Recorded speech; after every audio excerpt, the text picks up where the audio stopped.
Kuhenki here last time too? Where did they all go? Walkies? For Kuhenki? You're not pets, you know.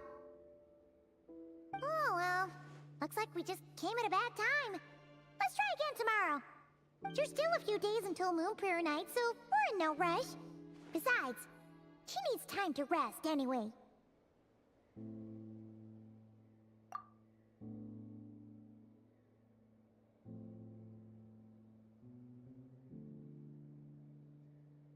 Kalamina! Are you back yet? Oh, how strange. Looks like she still isn't here. Right? It's not like her to spend so much time outside. Especially since she's worried about attracting unwanted attention.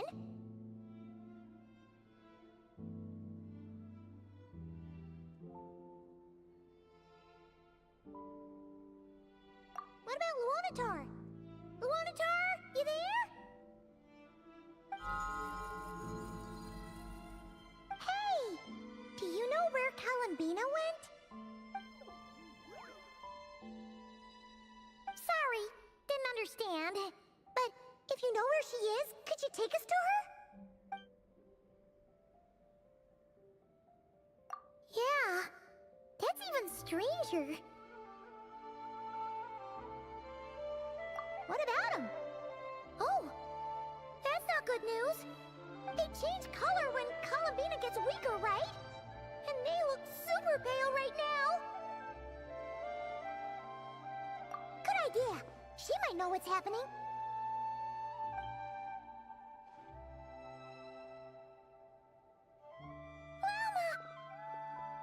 Ah, it's you. How is Kutar? Is she okay? No, she hasn't. I came here to check on her after I noticed the flowers had changed color. Based on past precedent, she must be very weak right now. Even getting up to walk would be a struggle. It seems unlikely that she wandered off outside. Not to mention that she doesn't do that at the best of times either. So yeah, this is super weird. No. Very few people are in the know about Kutar's whereabouts. And if anyone suspicious had visited, they'd have left some sort of evidence. Come on, let's go to Nasha Town. If anyone has seen her, someone there will know about it. It's not Cry's information hub after all. Makes sense. Let's go!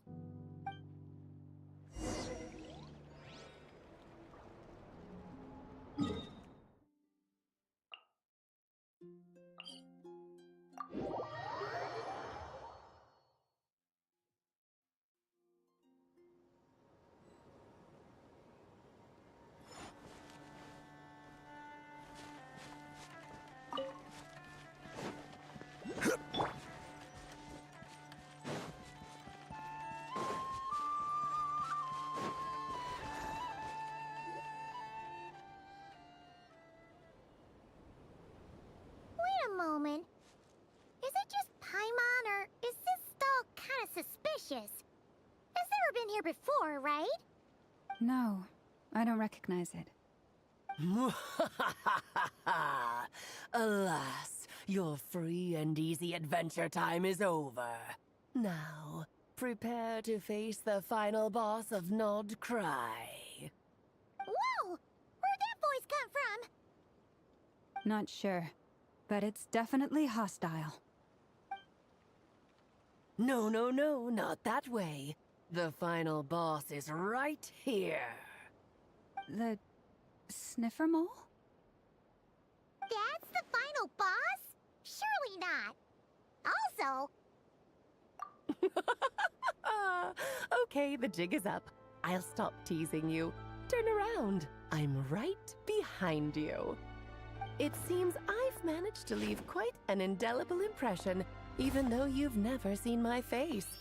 Oh, nothing could make a great mage more pleased with herself.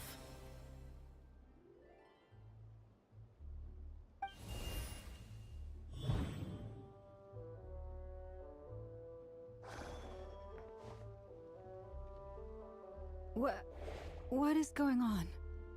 I've heard that all the big shots in Teyvat have long, wordy titles that stun people speechless when they make their entrance. Unfortunately, none of them are affiliated with the Hexenzirkel, and we ourselves keep a very low profile. The notorious name-dropping doesn't quite work for us. Still, I, for one, think I'm really quite amazing. So that didn't stop me from coming up with a title anyway. Alice! It's really you this time? Not a lantern or a Dodoko, but Alice in the flesh? Oh, that's right. So, what do you think? How does it feel to finally meet me? You look like...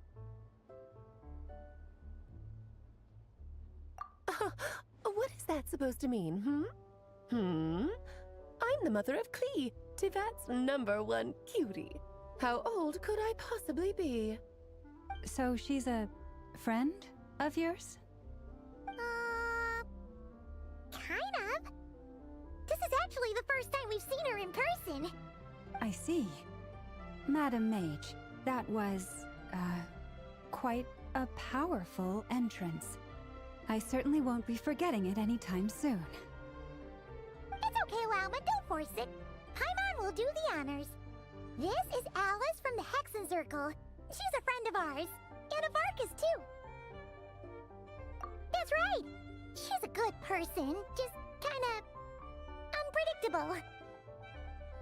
Well, what is the human heart if not unpredictable, If we could not do as we please, how would we differ from machines? I am Lauma, Moon Chanter of the Frost Moon Scions. It is a pleasure to meet you. Oh, I know. Before you got here, I spent a good, 15 minutes getting up to speed on Nodcry's present situation. In other words, I've read the whole in the last episode part, so we can skip the pleasantries. Fair enough. Well, Miss Alice, I can already tell that you have quite a unique personality. He'll get used to it. Paimon sure is. So anyway, what are you doing in Nodcry, Alice? Oh, I thought I told you already. This time, I'm the final boss. And what a formidable foe I shall be. Powerful, confident, decisive, and good luck finding my weak spot. You will never succeed. Oh, drat! My one weakness, and you found it in an instant. Fate has been dealt a devastating blow. Thus falls the great Dodo King. Why are you playing along with this nonsense? For funsies, of course. What's wrong, Paimon? Are you disappointed in me? Am I a gigantic letdown? No, it's just... You seem like a busy lady. And this is the one time you've shown up in person. Paimon figured it would be for something more high stakes than just goofing around. You're quite right. I'm here in Nodcry because something big happened. Something big enough it caught the attention of the Hexenzirkel. It concerns the 3 moons, Tivat's borders, and of course, the moon goddess you are currently searching for. Kind of. Why don't we discuss this over a pot of tea? My main reason for coming on this trip to Tivat was, of course, to have some fun.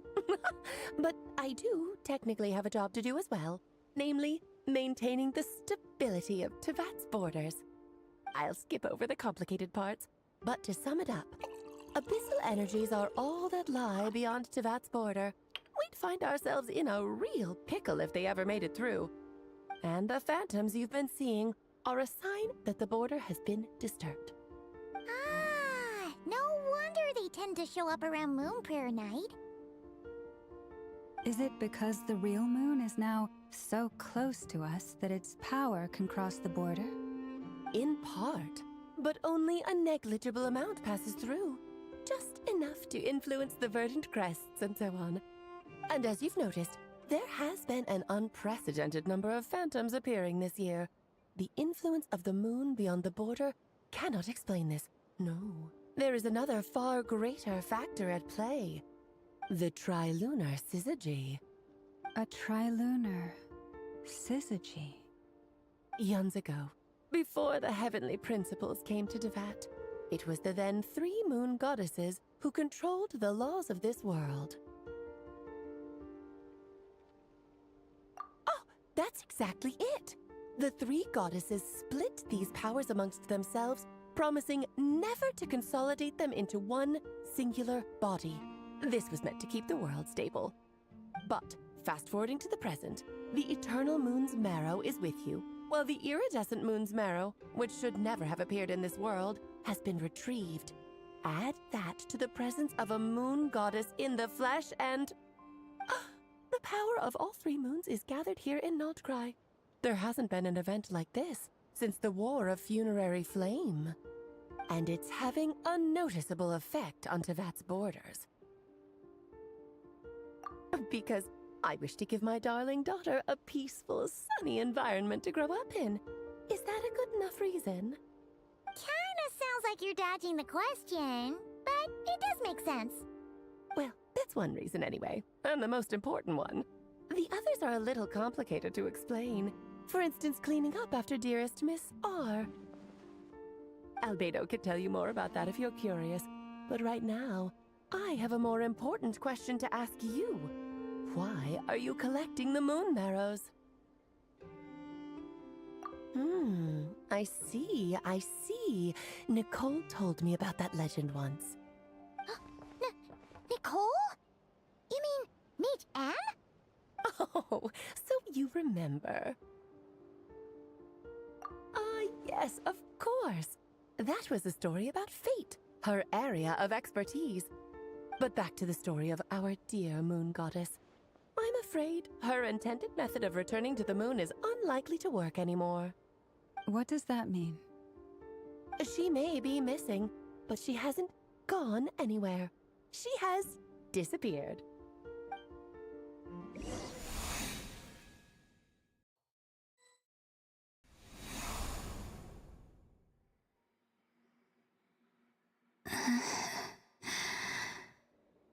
My body is so heavy. Wait, no. It's my mind that's heavy. My arms and legs are as light as a feather. What's happening to me? I feel drowsy, like I've been asleep for too long.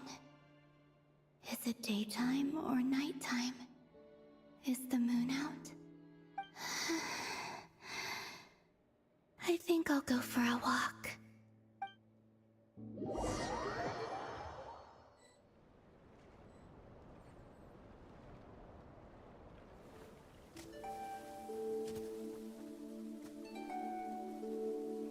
Are you out for a walk too? Huh?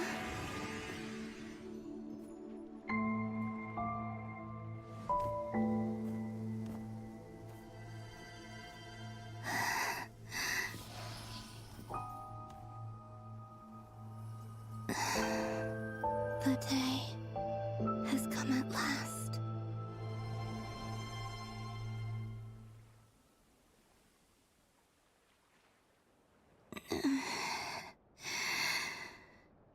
Have I grown so weak that I can't even sustain my physical form? But Moon Prayer Night is nearly here. I was so close to returning home. Death is near. Is this how it ends for me?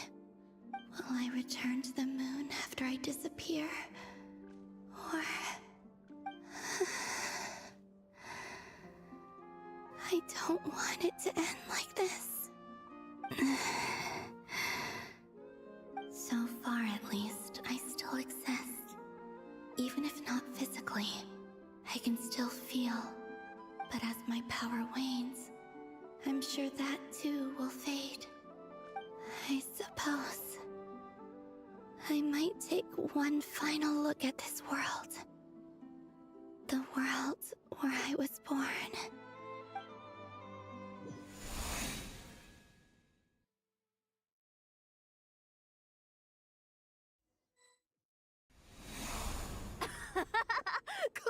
Come on!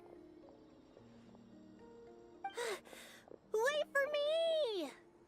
The Frost Moon Enclave. How much it has changed since I was born. These decorations, they're so heavy. It's times like this when you kind of wish men could be priestesses and acolytes. How fascinating. I've never had the chance to be privy to people's private lives in this way. In the past, people would get so solemn and serious the moment I showed my face. Like they were frozen stiff. Karina, Lametti, it's time to eat. Coming! I want to watch them a little longer.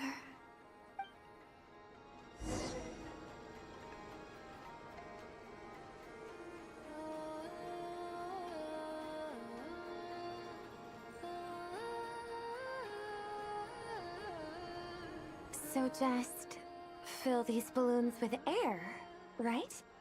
Yep. Try a couple now to test things out. The rest can wait till Moon Prayer Night. Think fast.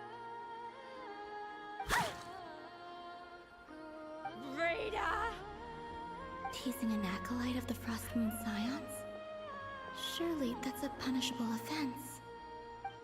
Take this!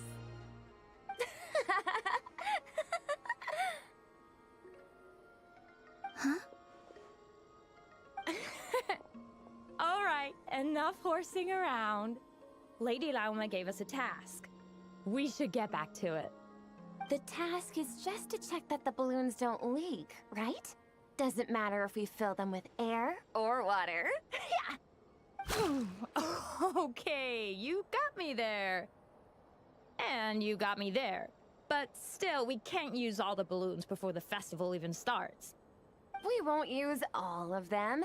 And as long as Lady Lauma's trusted acolyte doesn't snitch, this can stay as a little secret between friends. A couple more can't do any harm, right? Oh, you menace. Then, think fast! Is pumping a balloon full of water really so much fun?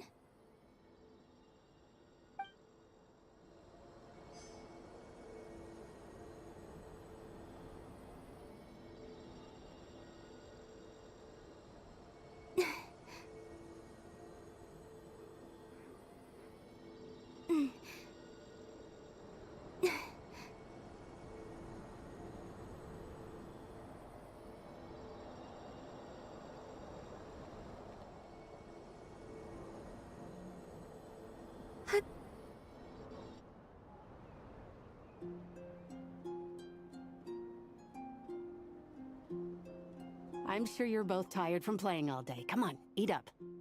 A plain, humble meal. That has always been the way of the Frost Moon Scions. Huh? How come Lametti got a midsummer berry dessert? Oh, I always get Lockaberry. I don't mind sharing. You can have a bite of mine if I get to have a bite of yours. Hmm? They're sharing food? I've never shared food with anyone before. Even at the Harbinger tea parties, everyone just ate off their own plate. And when I couldn't finish my food offerings from the Frost Moon Scions, they'd leave the leftovers out under the moonlight for the animals to claim. Hey! That was 2 bites! Oh, then you can have another bite of mine. Oh, you too.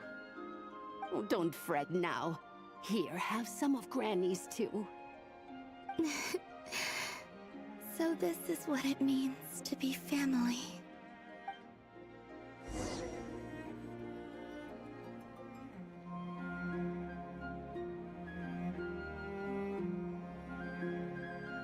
I'm seeing so much that I'd never usually get to see. They'd never act like this when I was around. It's nice, being able to just watch people in peace in these final moments.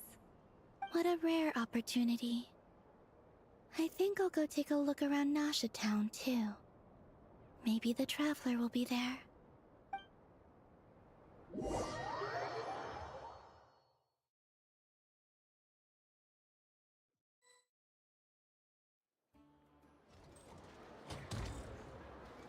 After the War of Funerary Flame, the moon goddesses were no longer recognized by Tevat. They lost the whole foundation for their existence. That's why the moon goddess's strength is fading. She cannot withstand the world's rejection of her. To be more pedantic about it, the moon goddesses did something to offend the heavenly principles, and that's why they were ousted. Something of a recurring theme in Tevat's history. Theoretically, speaking so candidly should put me in their crosshairs too, but they can't tell me what to do. I'll say whatever I want. Anywho, the Moon Marrow energies were but a drop in the bucket for her, and that battle against the Ray Hair of Solnari only weakened her further. Fortunately, it happened close enough to Moon Prayer Night when the Kuvaki concentration here is high. That's the only reason she managed to survive this long. What do you mean, fortunately? You said she disappeared. We're too late. Oh, what a headache. I thought this was all common knowledge. I guess I have some more explaining to do. Okay, buckle up. It's time for another lecture.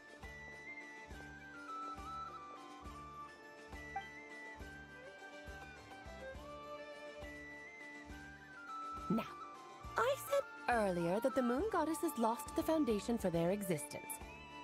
The reason for that has to do with the natural order. Basically, the rationale for their existence in Tevat was lost. The same logic applies to the present moon goddess too. Consider her existence so far. Her comrades in the Fatui called her Damselette. And she was worshipped as Kutar by the Frost Moon Scions. But these connections have now been severed, whether by her hand or yours. So, the rationale that once sustained her existence is now gone. Wait, we did that to her? Oh, well, strictly speaking, yes. But let's not start pointing fingers, shall we? I'll only end up as the big bad villain, and that's not the kind of final boss I want to be. I want you to Of imagine course it's I June do. I'm only 2021. the greatest mage in the whole entire world. Now, if you wish to find your moon goddess, there are two problems we need to solve. Firstly, we'll need to strengthen the connection between her and Tevat, at least enough to sustain her until Moon Prayer Night. Strengthen her connection. But does that mean I'll have to rally all the Frost Moon faithful behind this? I'm afraid a bygone faith and a former home won't be of any help to her now. Do you know her name? Her name? Oh, yes. Names are very important things. A name is a fundamental concept that anchors one's entire existence. Then your first job is to find it. As a moon goddess, I'm sure she must have a name she identifies with. Neither Columbina nor Kutar is her true name, and she's never really accepted either of them. So, finding out her real name is enough to sustain her existence? Yes, I know it sounds like a small step, but every journey begins that way. So for now, that's all we need to focus on. The second problem is with her plan to use the moon marrows to return to the moon. Unfortunately, piercing through the false sky will take an enormous amount of power. Given her current condition, she won't be able to provide anywhere near enough power, even if she recovers her physical form. But no need to fret. Nicole's the expert in this field, and I'm sure she'll figure something out. Wait, Mage N is going to help us out too? That means we've got 2 Hexacircle mages on the case. This is turning into a pretty big deal. Actually, this is more of a side quest for me. Like you said, I'm a busy lady, so I can't stay for too long. I'll have to return to Tevat's border soon. That's the upside you get for looking out for my little Klee. Hopefully that will incentivize you to carry on keeping her company in the future. Anyway, jokes aside, you'd better get moving. It will take quite a miracle for the moon goddess's consciousness to hold out till Moon Prayer Night. Oh, I suppose I might as well tell you where Nicole is before I leave. Off you go now. Time to meet your new friend. Oh, yes, and a little suggestion. Don't forget to mind your heads. What? I wonder how Durin's doing. I should really go see him before I head back. You really are super busy. I most certainly am. There's so many children I have to keep tabs on just in Mondstadt. Durin, Albedo, Venti, Varka. Klee didn't make the list, huh? Of course not. Klee is my pride and joy. I have no qualms about her, because she's the best child in the whole wide world. Yep. Klee's a little angel. I'm glad you agree. Well, all the best. See you when I see you.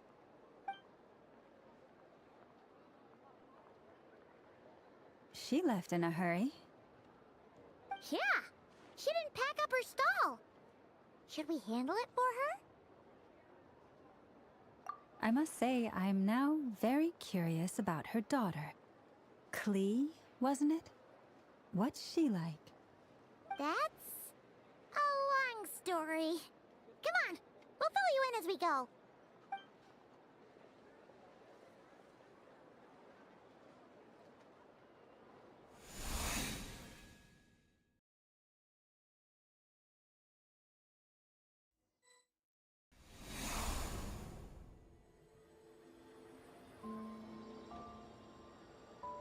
What a lively place. I've never experienced Nasha Town like this before. Hey, you old geezer! Your hammer's rusted through! Who are you calling old geezer? Are they quarreling? I'm looking right at him! You've really gone downhill since giving your daughter free rein in the workshop. Can you even swing a hammer anymore? It shouldn't take you days just to fix a single chair! You might as well use that hammer to massage my back for all the good it's doing. Don't run your mouth, or you'll get a back massage that'll put you in bed for the rest of your life. Look, the materials haven't arrived yet, all right? You know how busy it gets in the days before Moon Prayer Night. I'll bet you send all the materials to your little princess. Blood's always thicker than water, huh? All right, you've made your point, Uncle Koski. As soon as the materials arrive, fixing your chair will be the #1 priority. And Dad, if you've got time to chat, why don't you lend me a hand, See? Lolka knows what the score is. I guess they're friends. But the way they spoke to each other was so ugly. Then again, it wouldn't be the first time I've seen something like this. Columbina! Sing outside my door in the middle of the night one more time, and I'll unscrew your vocal cords. You hear me? Oh, Zandrone. So that was her way of trying to be friends with me. What a pity. I won't get the chance to say any ugly things in reply.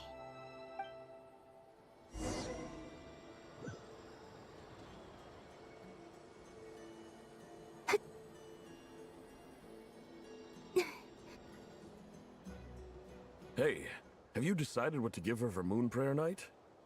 I sure have. She's gonna get the surprise of her life when she's least expecting it. Then I'll whip out the ring and pop the question.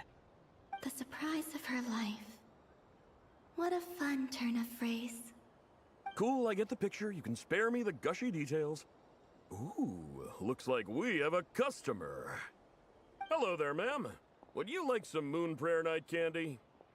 Huh? Is he talking to me? Can he see me? Here you go.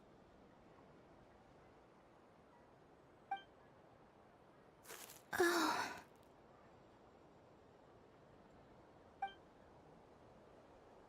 Come back anytime. Right. Now, where were we? I don't know why, but I still held out hope.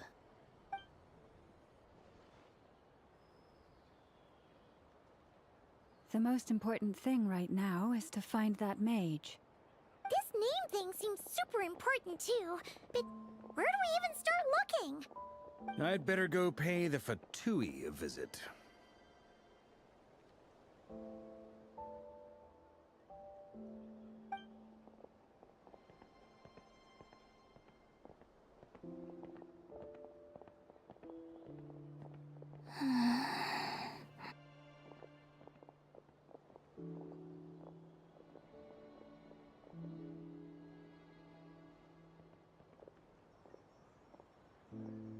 Columbina?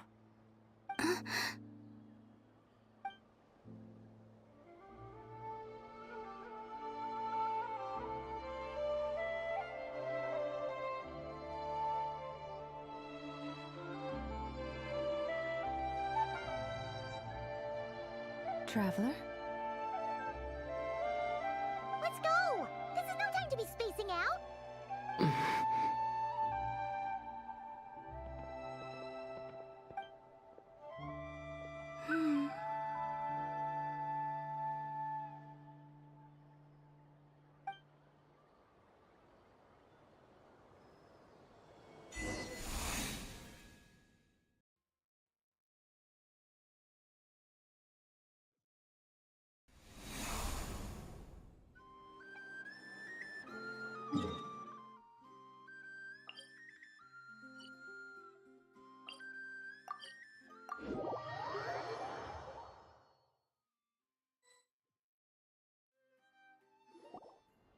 Where are they going?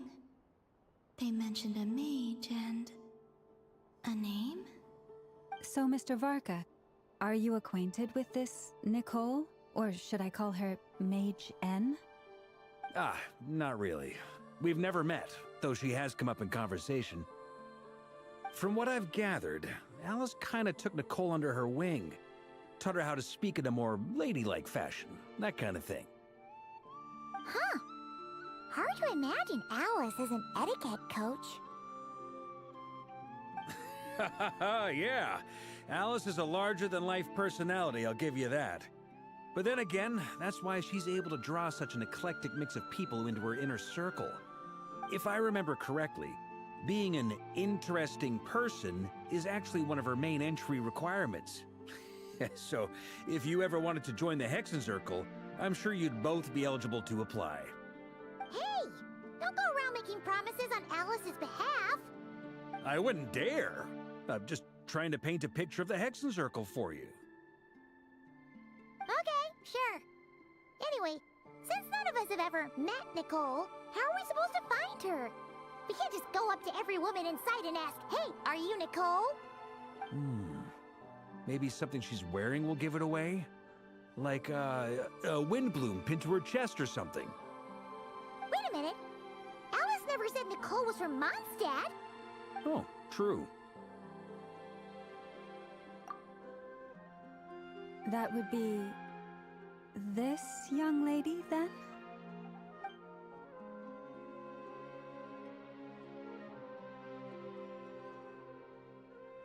Hey there! Sorry to disturb you, but... are you Miss Nicole? Varka, Knight of Boreas of the Knights of Favonius. Alice might have mentioned me before. Mm-mm. Ah, have we got the wrong person? Sorry. Well, this is awkward. When I shook my head, I meant, no, Alice hasn't mentioned you before. Huh? Where is this voice coming from? My apologies. For certain reasons, I am unable to speak. This is the only way I can communicate with you. It might take some getting used to, but I hope you can understand. Hey, it's fine. I'm more shocked by the fact that Alice never speaks about me. I mean, As for you two, we have crossed paths twice before, but it is nonetheless a pleasure to finally meet you. It's really you! Thanks for all your guidance in the past! You're quite welcome. This time, things are different.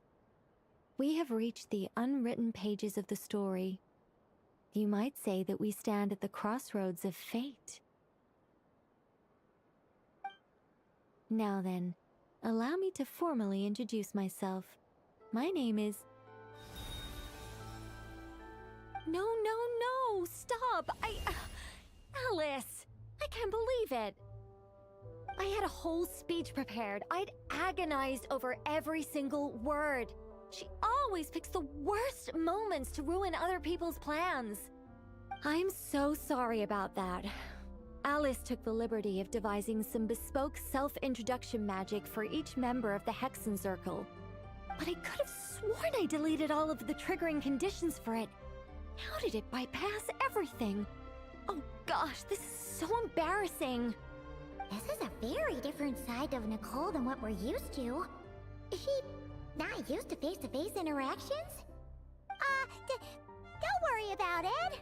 We've seen that introduction magic once already, so it wasn't too much of a shock. Please go on, Miss Nicole. We'd love to hear what you have to say, or, well, communicate. Huh? Are they talking to this lady? But...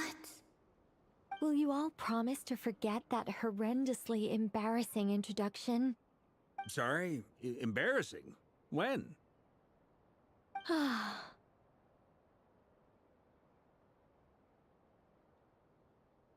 Yes, my name is Nicole, and I am one of a very few angels who have retained both their preferred form and their power. The Traveler and Paimon should be no strangers to this concept. There is another of our kind in Natlan. They call her the Lord of the Night. Alright! Paimon remembers her! Yes. Well, I have retained more of my power than she. It's because I don't have a long-term duty to fulfill. To be more specific, no. We'll be here all day if I get into the specifics. Moving on. If I'm not mistaken, you are here because you wish to learn how one might reach the moon beyond the sky. That's right. Is that something you can give us any guidance on? Yes, I do know a way. It began with the Hyperboreans, who lived after the War of Funerary Flame. Blank looks. Maybe I should start with the background of the war. Or maybe not. It shouldn't be an issue. I'll fill in the gaps for you when we have more time. Anyway, after that war ended, the three moons retreated to beyond the false sky. The Hyperboreans were humans I once aided. They accepted the civilization and creations bestowed upon them by the angels. But despite accepting many blessings of the angels, many among them still held on to their faith in the moons. They were reluctant to accept the new order, even after the War of Funerary Flame. They sought to contact the moon goddesses beyond the sky and receive their guidance. But all three had passed away by that point. This mage has a unique method of communicating. Is she talking about the moons? Yes, but they did not know. And so, still they prayed for the moon goddess's mercy. After building titanic structures that consumed vast amounts of Kuvaki, at last they glimpsed the moons and heard their voices. But of course, they were gravely disappointed. For it was then that they realized the three moon goddesses were dead. Oh, that's such a sad story. It is. Humanity was in a very sorry state at that time. The angels who had once aided them were gone, and the War of Funerary Flames had left them homeless and destitute. Just a second, I gotta ask. How relevant is all this history to the task at hand? Well, I mean, it's... Okay, it seems we've drifted into irrelevant narrative waters. It's been a while since I've had the chance to speak inside someone's head. As soon as I got started, I lost control and the words just flowed out like a waterfall. What I'm trying to say is, Right, yes, that's it. The relevant part is the ritual created by the Hyperboreans. The fact that they bypassed the false sky and saw the true moons implies that they successfully built a connection between Tevat and the outside world. Which means, with enough Kuvaki and a sufficiently stable connection, it should be feasible to send one person over the border. Okay, so they built some kind of portal? Oh, yes. A portal. Yes. Is something wrong? You sound disappointed. I just didn't expect you to summarize it so well. It turns out I could have said all that in one word, if only I'd managed to think of it.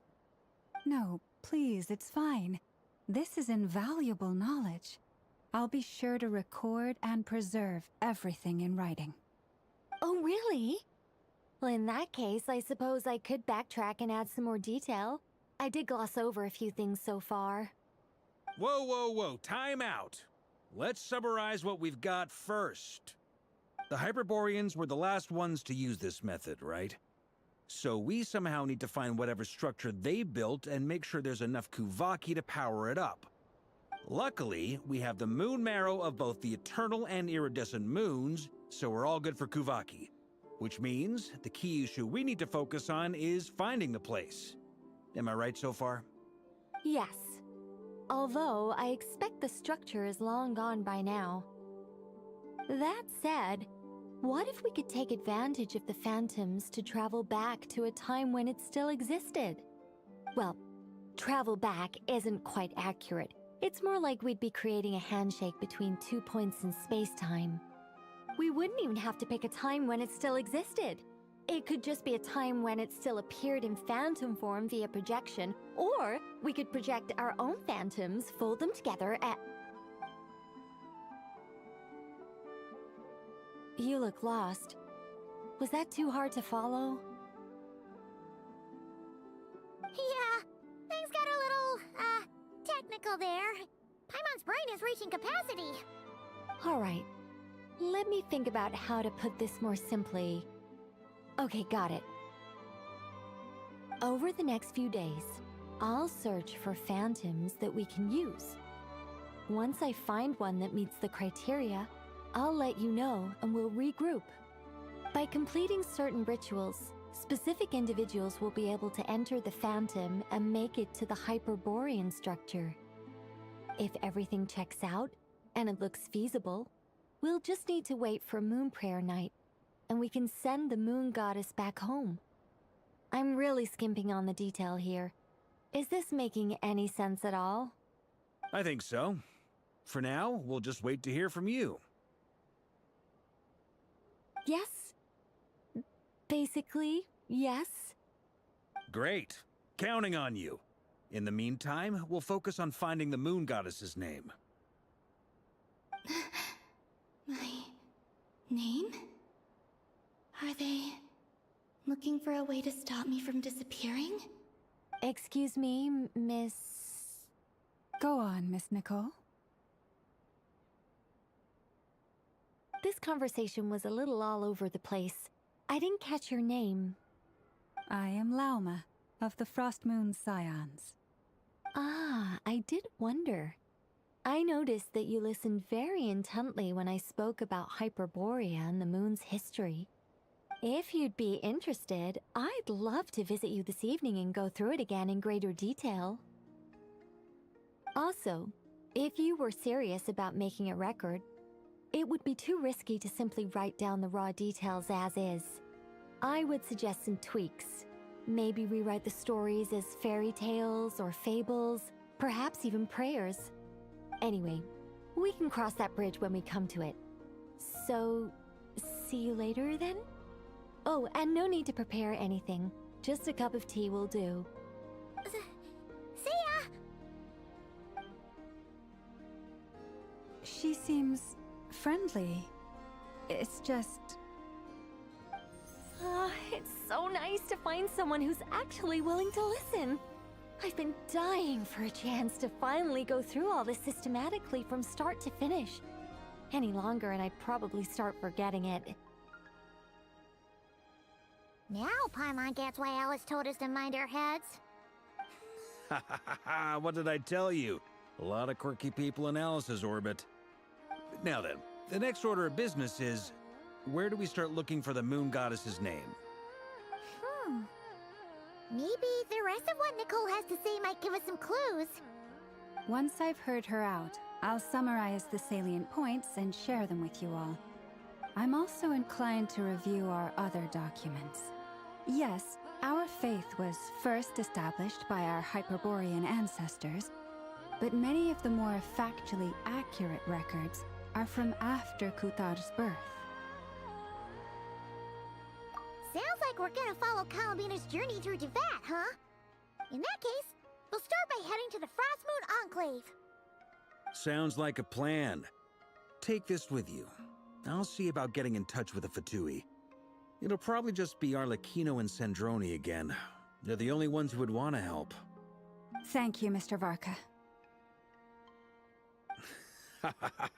Don't mention it. Honestly, I'm more comfortable dealing with the Fatui than prying into the details of a young lady's childhood. Catch you later. I should follow them, just in case there's some way that I can help.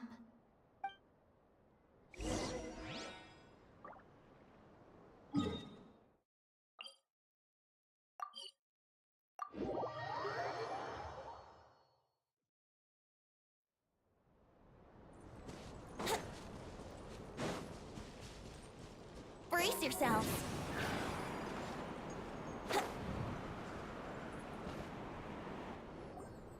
A while ago, I took the time to organize all documents in our possession that pertain to Kutar. What you see here is the material I consider reliable. You're saying there's unreliable material too? Yes. Most of the information we have was transmitted through an oral tradition.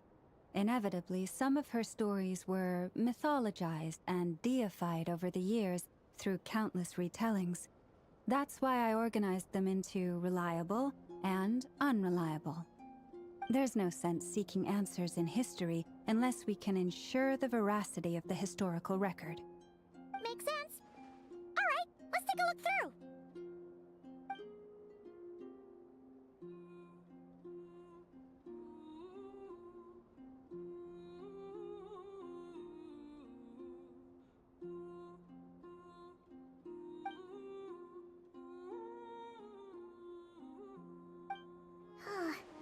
Almost all these records refer to Kutar instead of Columbina. Although neither of those is her real name. Paimon's not sure what point she's trying to make. What we can gather from these records is that the Frost Moon Scions worshipped her as a god, placing impossible expectations upon her. I cannot fault them for their earnest faith, but for all their devotion, worshipping her day in, day out changed nothing. I imagine that none of it resonated with Columbina. It wouldn't surprise me if, even back then, she had already begun to reject the name Kutar and everything it represented. Lama speaks the truth. When I heard them call upon Kutar with hope and expectation in their voices, they may as well have been calling upon somebody else. Well, that's a bit complicated. I looked at the level of detail, perceived authenticity, prose style, and how realistic their portrayal of Kutar seemed to be.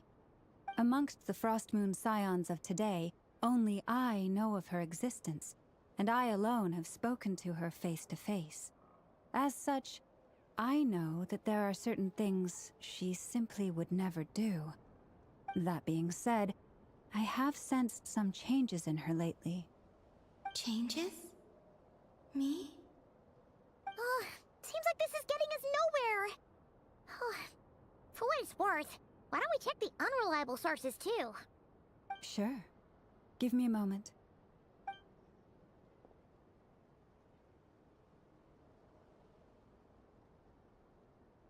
Exerting but a fraction of her divine might, Kutar sheared a great mass from the snow-capped mountain and cast it into the sea, upon whose surface shone the mirror image of the moon. Thus was formed the island of Hisi. Yeah, right. That doesn't even begin to pass the sniff test. The 3 moons are naught but lies through and through. Only one moon has ever shone for us, and Kutar is her name. The vast majority of ancient texts are filled with fanciful tales like these. I trust you understand my criteria a little better now. Kutar did not speak, merely gazing into the distance in silence. And where her gaze landed, this was her prophecy. Clearly, whoever wrote this text never even met Kutar. Otherwise, they'd know that her eyes are always closed. What about you, Traveler? What are you reading? Come on, let Paimon see. The child wished to build a wooden nest with which to shield a fledgling bird from the cold. But being so young and lacking in strength, the child could not snap the branches from the trees. Kutar was passing by. Upon seeing the child, she summoned forth the Kuhenki, who built a beautiful nest for the child. I remember that. Not knowing the meaning of Kutar's divine intervention, the child dared not to respond, and thus ran home to call their parents. But Kutar was gone. The Moon-Chanter declared the event a miracle and took the nest as a relic, placing it on high for all to see. The child was named as one favored by the goddess, and was greatly respected amongst the people. Yet, no further miracles were bestowed, and this matter was forgotten in but a few years. Huh. Any thoughts after reading that? Yeah. Columbina probably just wanted to join the kid in making nests. Ah. I'd originally considered this a fabrication, because Kutar did not perform any similar actions in subsequent records. But now that I think about it, it does seem like something Columbina would do. It's just that... She didn't know how other people would interpret her actions. She was probably worried about making things difficult for people. And so, she gradually stopped joining in. Yes. Oh, that's so sad.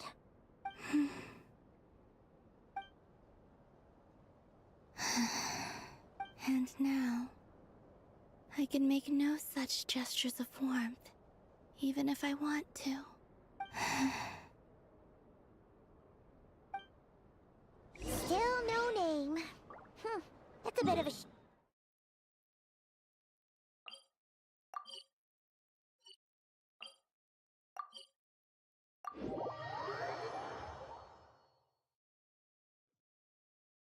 But we did learn some interesting stories. That's gotta count for something. Barca said he was gonna set up a meeting with Arlecchino and Sandrone, right? Let's go back to Nasha Town and see how he's doing.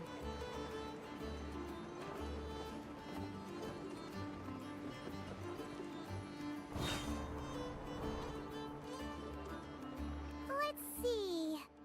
There's Barca. Oh, and it's Durin and Albedo too. Yeah, this is pretty much the same place we bumped into each other last time. I convinced them to stick around a little longer. We were all waiting on people, so I figured having a little company would help pass the time. Ah, so you've been waiting for us? Does this mean that you've already arranged things with the Fatui? Sure does. Now you're back, we can go meet up with them together. How'd your investigation at the Frost Moon Enclave go? Well, we didn't find out Columbina's true name. But apart from that, it went pretty well. Aha, just as well that I didn't tag along then. I'm sure our moon goddess wouldn't want every man and his dog knowing all about her private life. Still, desperate times, desperate measures, I guess. Someone had to do it. So, Barca was waiting on us, but what about you two? Are you waiting for Alice? Oh, no. We already met with her. We discussed that experiment I mentioned to you last time. Oh, and she also handed me this communication device. That's right. I understand she informed you about the relationship between the phantom phenomena and Tevat's borders, yes? She wants me to help her with some more experiments on that front. She said that she'll contact me through this device with more information. Ah, I see.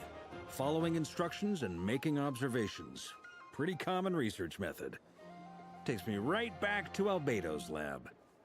Wait, then who exactly are you meeting? Someone you know. Albedo's met him too. But I don't think Miss Lauma or the Grand Master have been introduced. Introductions are overrated, especially in cases like this. It's you! So, it's not like the Academia has prohibitions against going abroad. Also, I applied for leave. I've been writing to Hat Guy since obtaining a human form. I've already brought him up to speed on everything that's been going on in Nodcry. Hat Guy? Turns out, I actually have heard that name before. Oh? Then why did you react the same way I did? I only knew the name, not the fella. But since we're all here, let's do some introductions for what it's worth. I'm Varka, Grand Master of the Knights of Favonius. Lauma, Moon Chanter of the Frost Moon Scions. And I'm a Driosh from the Vahumana Darshan of the Sumeru Academia. Hat Guy. Good to see you again, Mr. Guy. I believe we last saw each other on the boat ride here. Mind you, the only reason I came here is because there's someone I want to look into. Who's that? The Doctor, also known as Dottore, second of the Fatui Harbingers. From the tone of your voice, it sounds like there's bad blood between you. I was reviewing our archives and noticed that a lot of information about him was missing. Left a bad taste in my mouth. That's all there is to it. Dottore, or Zondique, as he was then known, once studied at the Academia, but he got kicked out before he could graduate. So the Harbinger's #2 man is a college dropout? Ah, how embarrassing for them. Last we heard, he was planning something. We actually heard that a few times before, even coming to Nodcry. But we haven't seen a trace of him since we got here. He only appears when something interests him. For all we know, he might have left already. But the fact he did something here at all is worth noting. It'll fill a couple extra lines in his file. Why does it sound less like a file you're writing and more like a criminal record? Anyway, we were just about to meet 2 of the other Harbingers. Want to come along? You might learn a thing or two about him there. Sure. Even though they're Harbingers, well, they're old acquaintances of ours, so, you know, when you talk to them, try to be... I got it. The Frost Moon Scions' relations with the Fatui remain tense. Forgive me if I do not attend. In that case, we'll continue assisting Miss Alice with her experiments. Good stuff. Everyone's having a fruitful time. All right, we better get going. I'll lead the way.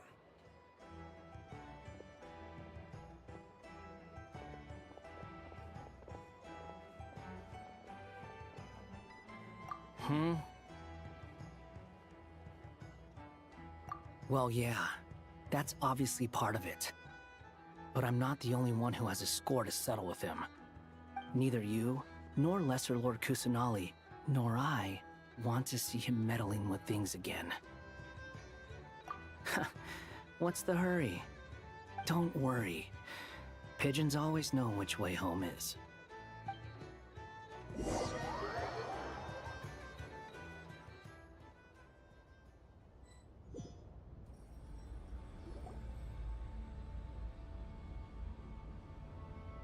You made it. Who is this? A scholar from Sumeru. They call him Hat Guy. He's an old friend of the Travelers. Wait, This is the academia representative you wrote about? He doesn't exactly look the part. I believe this will prove my identity. You'll notice it bears the seal of the Sanctuary of Surasthana. Well, what do you know? So it does. All right then. My mistake. It's fine. I expected as much. What? So as I mentioned in my letter, the Academia's got its eyes on Dottore. But this matter remains top secret. Apart from those assisting in the investigation, the fewer people who know, the better. If anyone asks, I'm here in Nodcry to pursue my personal academic interests. Gotta say, Barca, you did pretty well to keep all this under wraps for so long. Sounds like you got in touch with the Academia about this way back. you flatter me. Where do I even start? Remember that time we fought Rerir at Star Sand Shoal? He sure let me have it then, didn't he? I'll bet Dottore had that all sketched out, with me as his convenient little pawn. He could not care less about us if he tried, but hey! The feeling's mutual. Does Dottore really strike you as the sort who values his relationships with his colleagues? Fair point. Definitely not. Which is why I always keep my guard up whenever he starts making suspicious moves. To that extent, our motivations align. On top of which, I consider you trustworthy people. Now, back on topic. In the wake of the Reikir of Solnari episode, Sandrone and I grew suspicious about Dottore's complete inaction during the entire affair. So we tried to find out what he'd been up to, but unfortunately to no avail. He never lets anyone in on his plans. The more he cares about something, the more secretive he gets. Indeed. Perhaps he believes that by keeping a low profile, he can avoid trouble. But that trick isn't going to work on his colleagues. Yeah, I mean, he's been researching the ancient moon's remnants. And he's been trying to get his paws on the moon marrows. Only an idiot would believe he doesn't have something more planned. With this in mind, I returned to Snezhnaya and relayed my thoughts to Her Majesty the Tsaritsa, entreating her to have him recalled. That's pretty direct. Did the Tsaritsa agree? Yes. I made it abundantly clear that the Fatui's business in Nodcry is almost concluded, and we do not need 3 harbingers in this territory. Her Majesty concurred. Accordingly, Dottore has returned at her orders. I imagine he is continuing with experiments, which no one besides he would ever have any interest in. Common sense might mean nothing to him, but he's not stupid. He knows that no good can come from opposing the Tsaritsa. Smarts alone won't get him all the way. He needs the Rooster's resources and Regrator's Mora, both of which the Tsaritsa can strip from him by waggling a finger. But doesn't he have a track record of publicly following orders while going against them in private? He probably has it down to a fine art by now. Wouldn't put it past him. We worked together on a research project once. Only briefly, but it was enough to show me that we're fundamentally different people. He has no interest in doing things methodically, stage by stage. His thoughts jump all over the place, and the moment his curiosity is satisfied, or he gets the results he wants, he disappears. The only similarity we share is that, once we set our minds on doing something, we will see it done, whatever it takes. Well, we definitely saw some of that in your battle with Rerir. You got so competitive. Ugh, do not remind me. Then I believe we all concur. Dottore will not simply give up. Fantastic. Now this is turning into a whole day of unpleasant memories. Ugh. Are you talking about the moon marrow stuff? He also strikes me as the kind of person to disregard experimental regulations, ruin all the equipment, and go way over budget. Then leave the first person he can find to deal with the fallout. Exactly. This one time, he was running some high-temperature experiment and the substance exploded. But does he care? No! He orders his subordinates to open the device so he can observe the results, which causes the gas inside to leak out. That gas was poisonous! If I hadn't been there, who knows how many people might have died? And after all that, he left while I was still cleaning up after his mess. What a waste of time, he said. Waste of time? The nerve! He wasted my time! You've been bottling that up for a while, huh? Hat guy, I must say, you seem awfully familiar with internal Fatui affairs. Especially when it comes to Dottore. Thank you, Lady Harbingers, for providing such valuable information. I have no other questions for now, so I'll be on my way. Wait, what? You're just gonna leave? You're welcome to join if you want. Ugh. Just when Paimon thought he'd finally mellowed out. He makes quite the impression. I'll say. I've met tons of headstrong people, but not many of them would join me in bad-mouthing Dottore. Anyway, back to the main agenda. Barca, you said that Columbina has gone missing? Or rather, disappeared.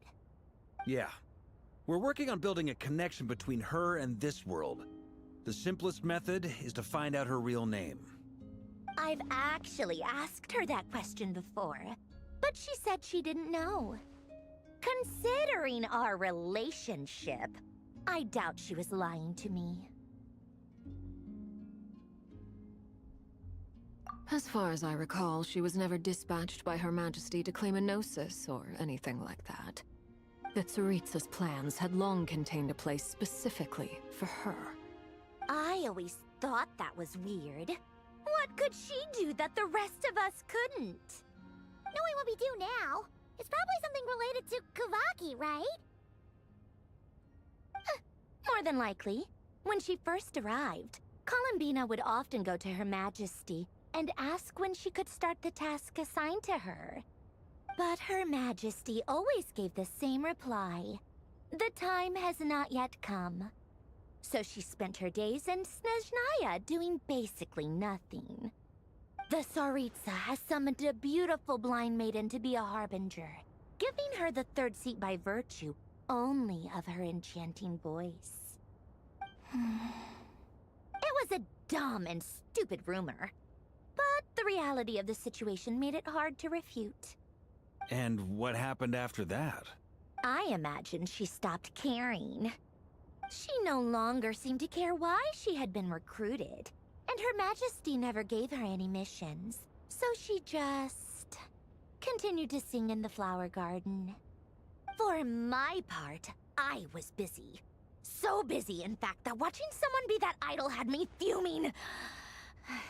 But still, I got the sense that she had long been used to a life of other people claiming she was needed when she wasn't. I just felt that having a place to stay would cost me something eventually. And so I waited quietly for the day that I would have to pay the price. And on the other end of that spectrum, you had me. Someone once told me that I had the lousiest work and the toughest luck. That's a good way of putting it. I forget who said it, but those words have always stuck with me.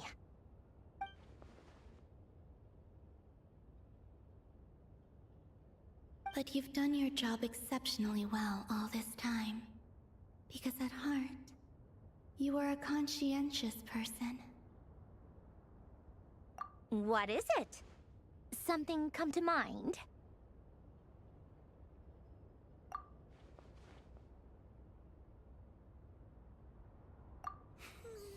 That makes sense. Nothing screams you are needed like your name shouted from across the town. Well, good luck with it. But if you ask me, Columbina is still the most shoutable name. I'm just so used to it now, after all the arguments we've had. I can't be bothered trying to remember another name for her. Nor I. Sandrone. Harlequino.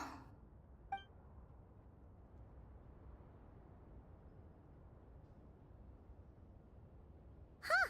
It's a Sealy! Does that mean Nicole has news for us? Ladies, I thank you for your hospitality. If the chance ever comes up, I definitely owe you both a drink sometime. I'm sure it will. You can make your own way out. Heck, you've been here enough times, you probably know your way around better than I do. Okay, time to do what adventurers do best. Follow that Sealy!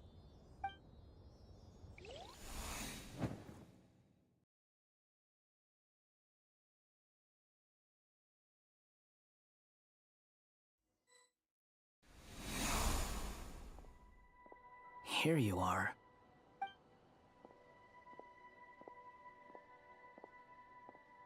Oh, that guy. How come you're back so soon? Did things go all right with the Fatui? Fine. Dotori's been summoned home by the Tsaritsa.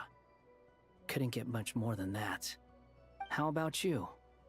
Any progress with the investigation?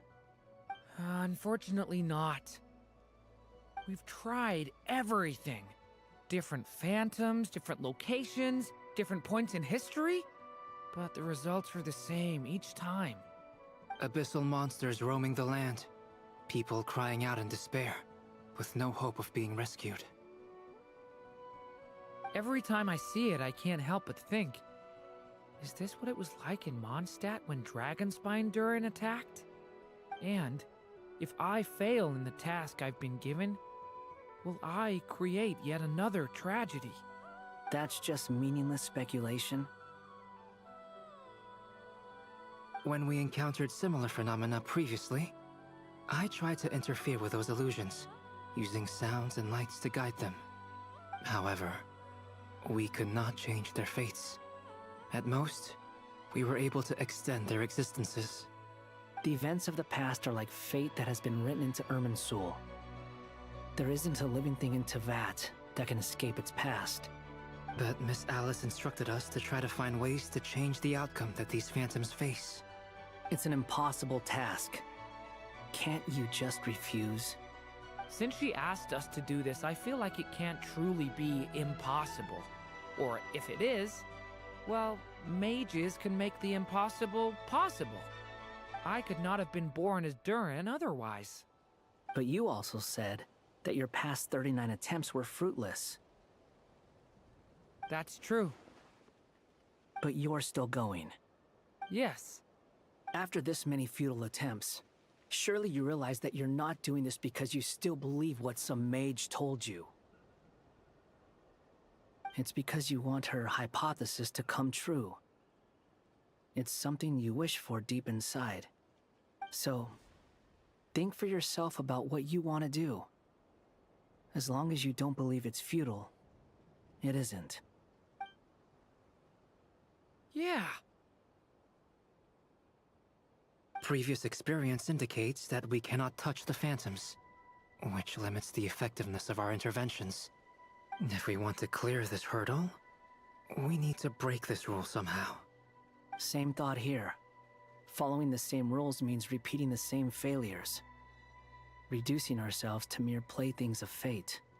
So you mean we need to figure out a way to make contact with them despite knowing that we can't?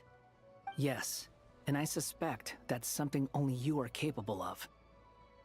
Everything in Teyvat is logged in Irminsul, but the withering that once occurred in Sumeru was a sign that the Great World Tree was being corrupted. This corruption allowed things that should not have existed in Teyvat to appear. This is tantamount to rewriting reality to an extent. You're saying abyssal power might be able to affect those phantoms? No one's ever tried it before. If you're gonna try it, it'll take courage. And you have to be confident that you can control it. Is anyone there? Has anyone seen my daughter? She's missing. I have to find her. I hear someone inside. Spargana? Are you in there?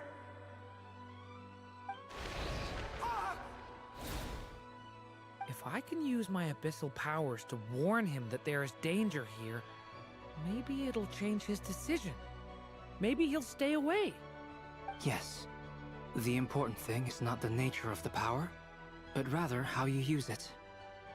To intimidate and obstruct. Sounds about right for the Abyss. Well, let me try. I should be able to influence that thing. Have you seen a little girl? What? This isn't the time for that! Just run!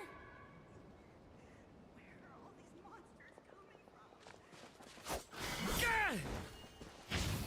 I hear someone inside. Spargana? Are you in there? Where are all these monsters coming from? What is this? Looks dangerous. I should get out of here.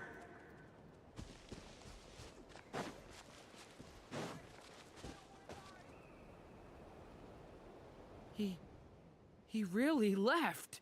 Ha! We did it!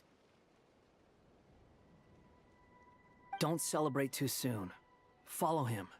See what he does next. Monsters approaching from the front. You need to stop them and create an opportunity for him to hide.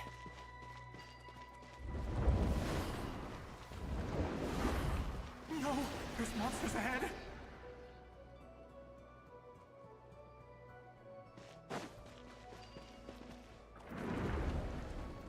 Wait, is that the barrier I saw earlier? Why is it appearing now? It's as if someone's controlling it.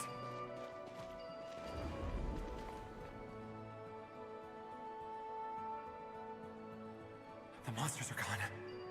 Is it...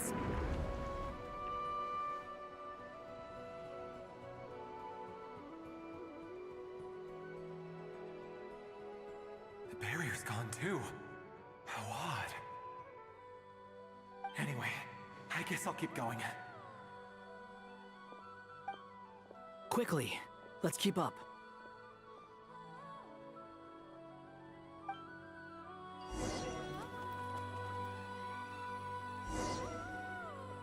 Wait, there was someone else here? Don't go any further. We've got anti-monster traps laid out everywhere. But my daughter must just be up ahead. I have to go. This way's blocked.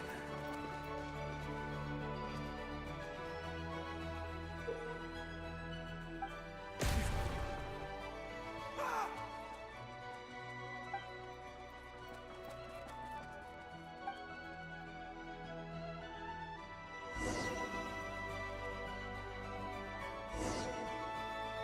Wait, there was someone else here? Don't go any further. We've got anti-monster traps laid out everywhere. But my daughter must just be up ahead. I have to go. This way's blocked.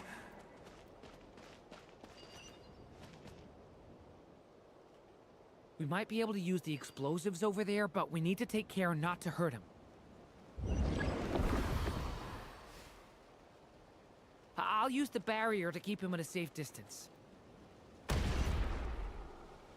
This barrier seems to be helping me somehow.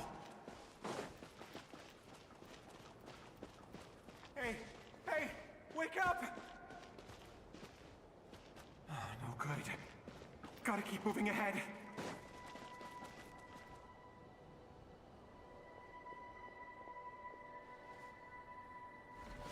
So many monsters!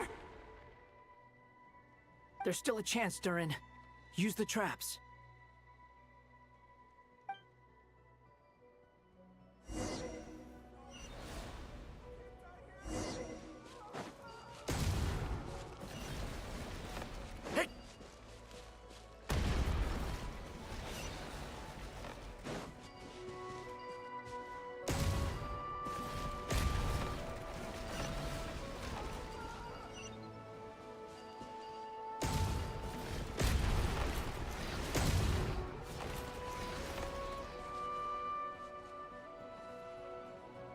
This is a new development. I've never seen this happen before. We might just be able to save this person.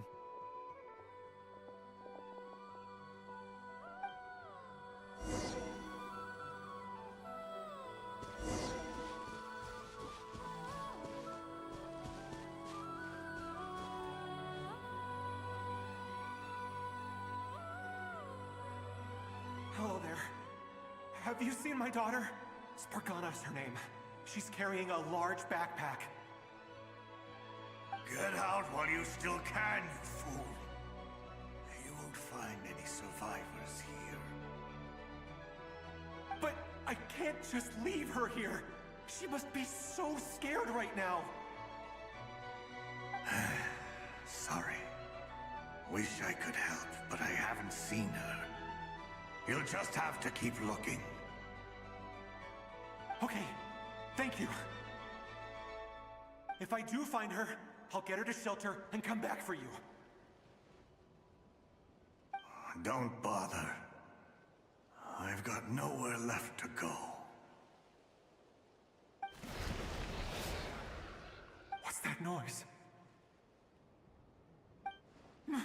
Monster! No, if he goes inside, he'll be walking into a trap. Let's try this once more. This time, we have to stop him.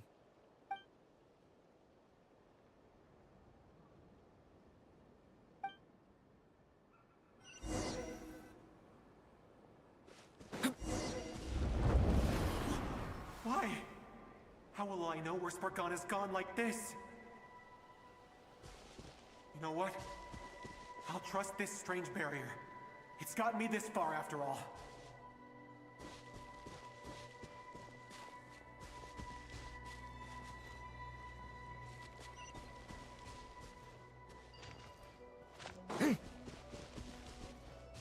Spargana, are you there?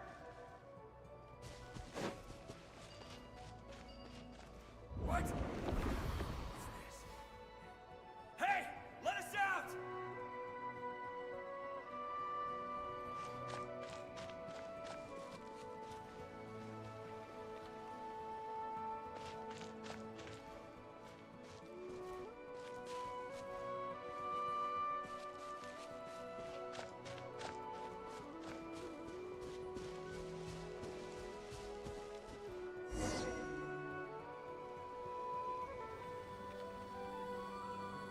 Huh? That looks like one of my daughter's books. Thank you. Thank you. Yes, it's one of hers for sure. That's her name on it right there. She left her backpack here.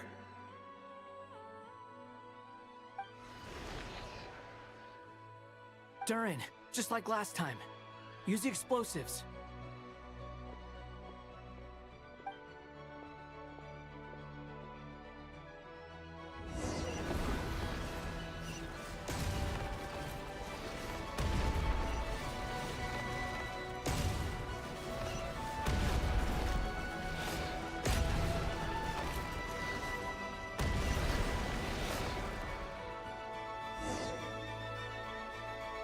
It won't work. There's not enough left. If he makes it in, he'll die. But then, this clue could be the key to him finding his daughter. It might not be the only one. Better he misses that clue than loses his life. I guess so.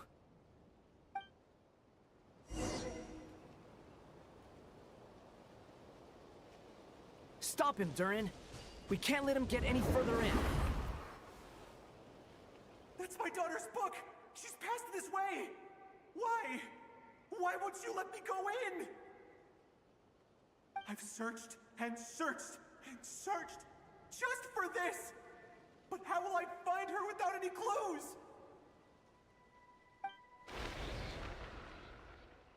I no longer have anywhere else to go.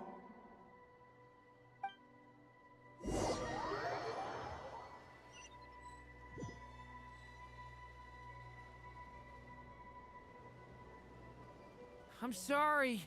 I'm so sorry. He refuses to go anywhere else. Whether he opens this door or not, all that awaits him now is death. We couldn't change his fate. Albedo? Hat guy? Let's try one more time. I don't know how we're gonna do this, but I don't want to give up either.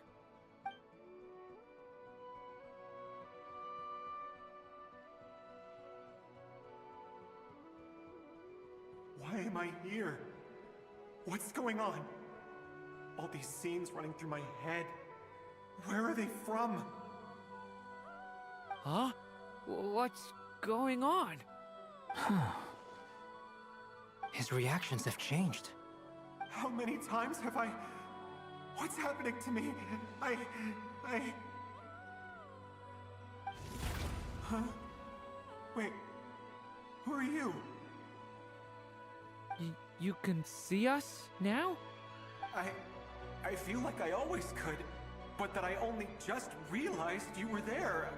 I'm sorry, I don't know how to describe what I'm feeling. But you were the ones guiding me using that marked barrier, right? I haven't done anything yet, but those monsters, those deaths, they feel like memories. Like things I really did experience. I won't find my daughter. In fact, I'll ultimately die trying to find her. Isn't that right? Well, no, it isn't. Yes, it is. Even so, we're trying to find a way out of this. You've not seen my daughter either, have you? It seems she really isn't here.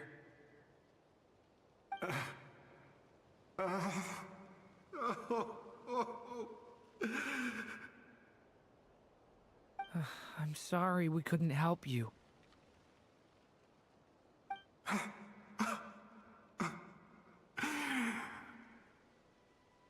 I'm just tired. Maybe this is destiny. Maybe it doesn't matter how hard I search. How long do I have left? Experience says 15 to 20 minutes. 15 to 20. Thank you for all your help. Let's rest a while. You look exhausted too. Now's not the time for you to start pitying us. It's not pity. I'm just realizing that I've only got 10 or so minutes left. You know?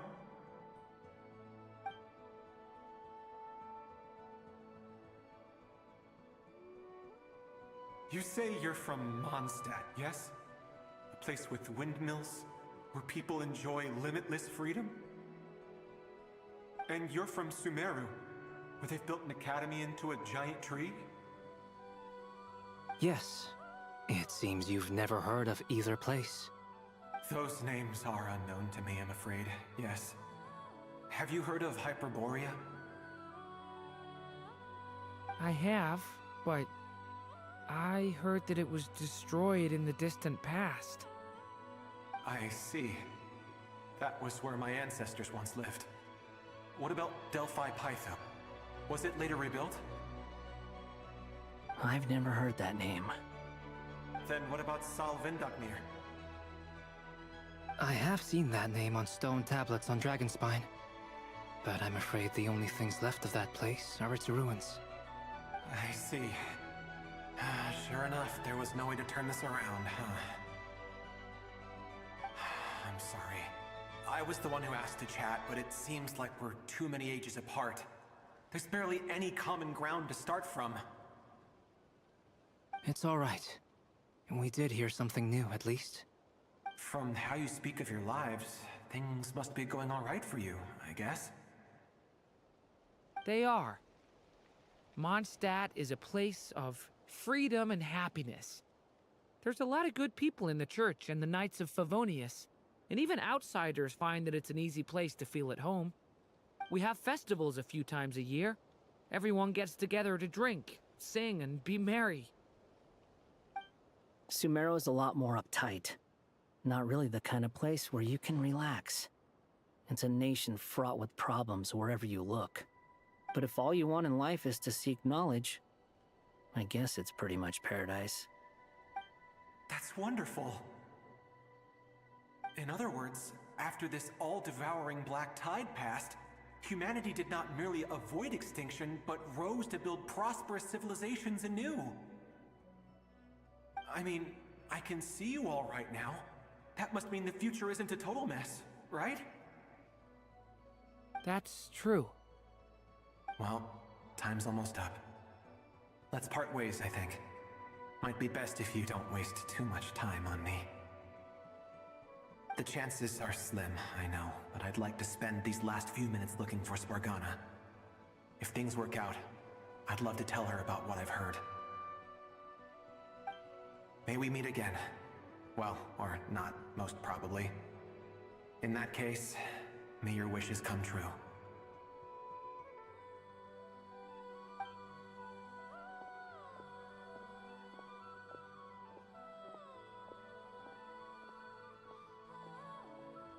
He's gone. In a few minutes, he will meet the end that was his to begin with. The ending of this tale did not change, but I believe that we've just made the most progress we have yet. May your wishes come true. If only it were so simple. Hat guy, could I ask you a question? You've never talked about your past. It seems complicated, and it weighs heavily on you, too. Would you be willing to tell me about it? I mean, sometimes it's better to get things out in the open. Take that guy we try to help, for instance. At least he said goodbye with a smile, right? I know about Albedo's past. Our experiences are very similar, and he created me. As for you, you're my first friend, and you've witnessed every step I've taken. But by comparison, I know nothing about you. Either way, I mean, we're still best friends. But if I knew more about you, I might understand your thoughts a bit better. I've told you about myself. I'm a student at the academia. And what did you do before that? Prepared for the entrance exam? All right. If you really don't want to talk about it, I won't press you any further. I was a puppet built from the branches of a white tree, using technology left behind by the Conrian schools of mechanical engineering. A white tree? You mean an Irminsul tree? Yes. A branch of Irminsul that was once connected to the main tree. So you had a human creator too? Yeah. But my creator abandoned me after deciding that I was a failure. After that,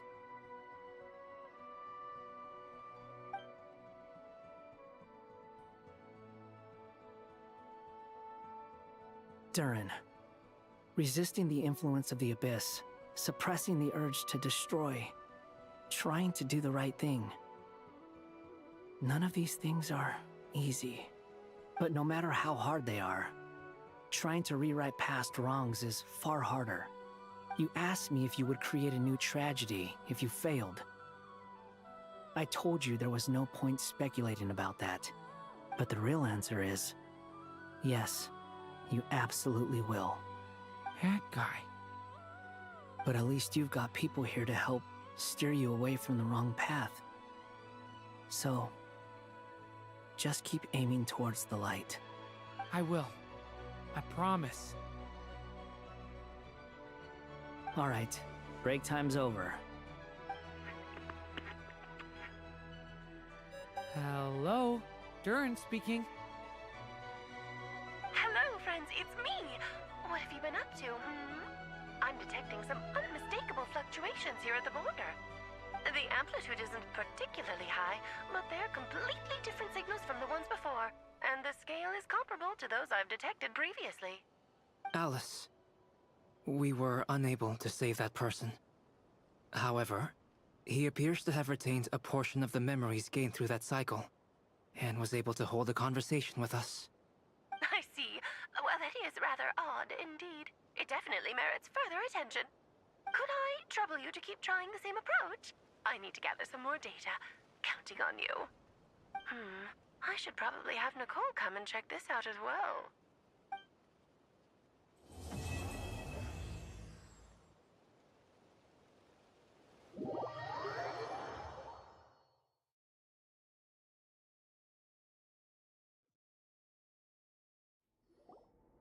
There you are.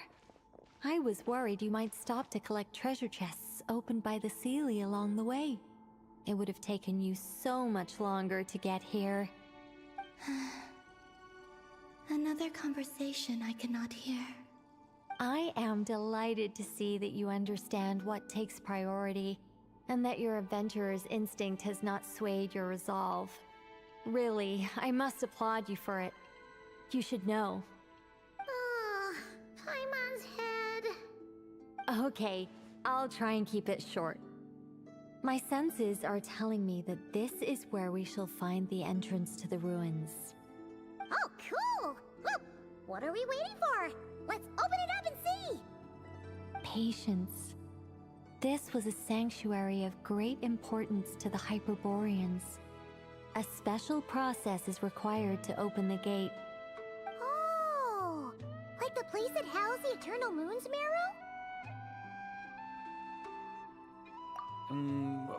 Okay, so what's the plan? Need us to do anything? And just the short version, if you can. Ah.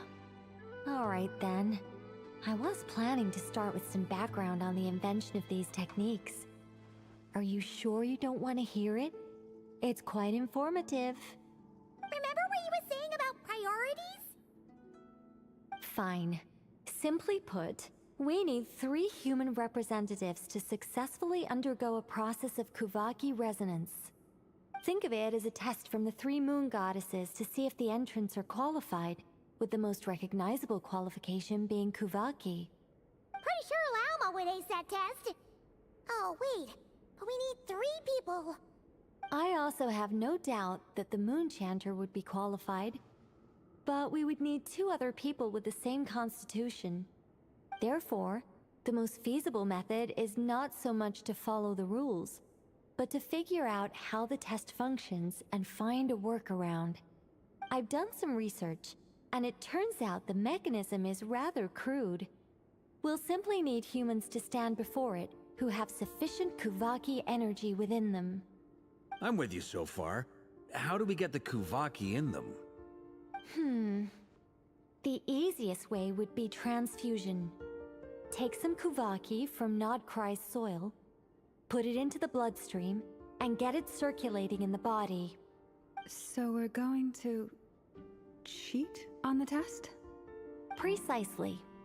There are other methods, but this is the simplest one. Cheating the system is much easier than trying to hide from it. Huh? Ah! Sorry?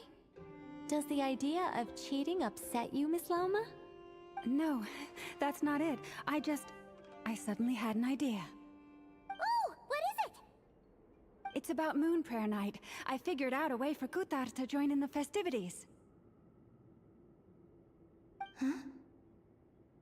But as Paimon said, we need to have our priorities straight. Let's get back to the test. I'll follow up with Nefer on the festival arrangements. Oh, okay.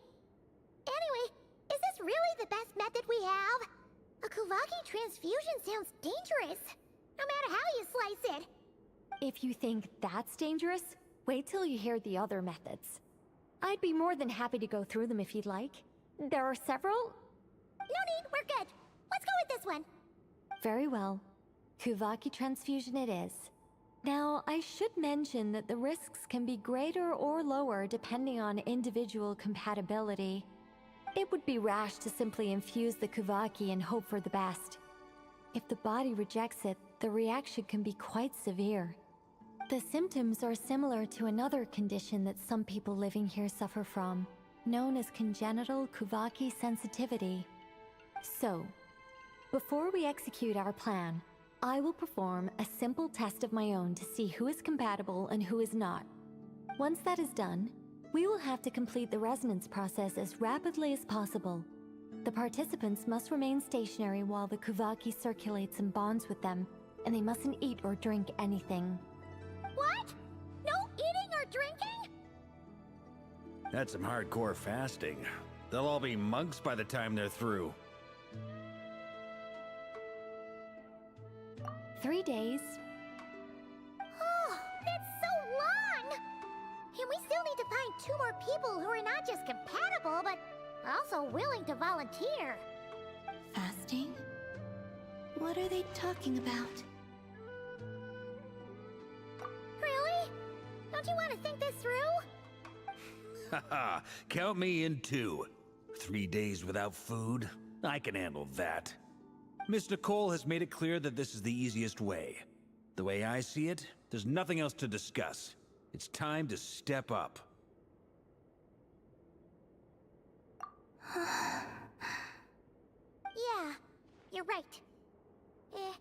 In that case, Paimon volunteers to be Captain of Logistics. She'll keep the fires lit and grab some spare clothes to keep you comfortable. Then we'll start with you first, Traveler. Please step forward.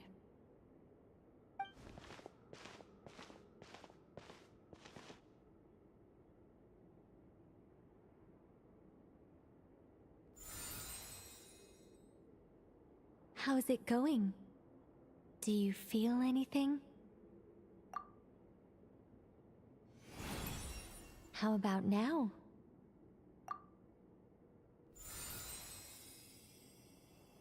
And now?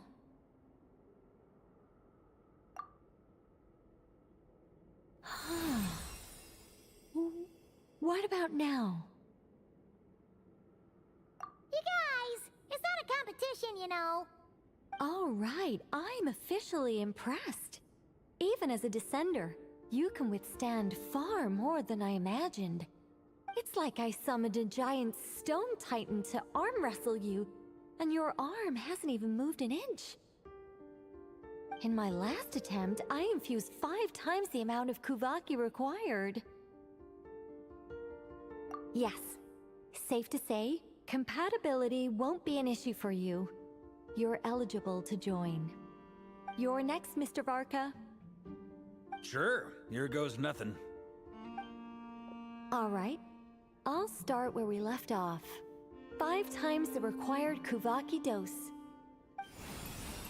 Whoa, whoa, whoa, hey, wait a minute.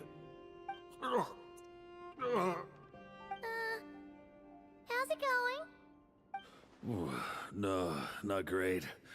I kind of want to puke. Feels like I've been drinking too much. A few bottles of wine, then a big stein of Dark Horse, with some hard liquor from Liyue mixed in. You think this is funny? I just lost to a young lady in an arm wrestling contest. I'm never gonna live that down. My apologies. I'll lower the concentration and try again. Oh. How's it going now? I'm not as dizzy as last time, but I can still feel it pulsing around. In that case, you wouldn't be an ideal choice, Mr. Varka. Let's try someone else. Okay, let's go ask some of our other friends then.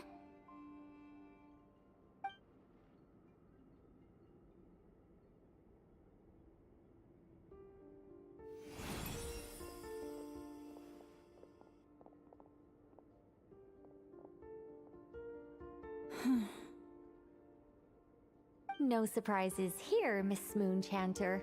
You're perfectly compatible. You may join.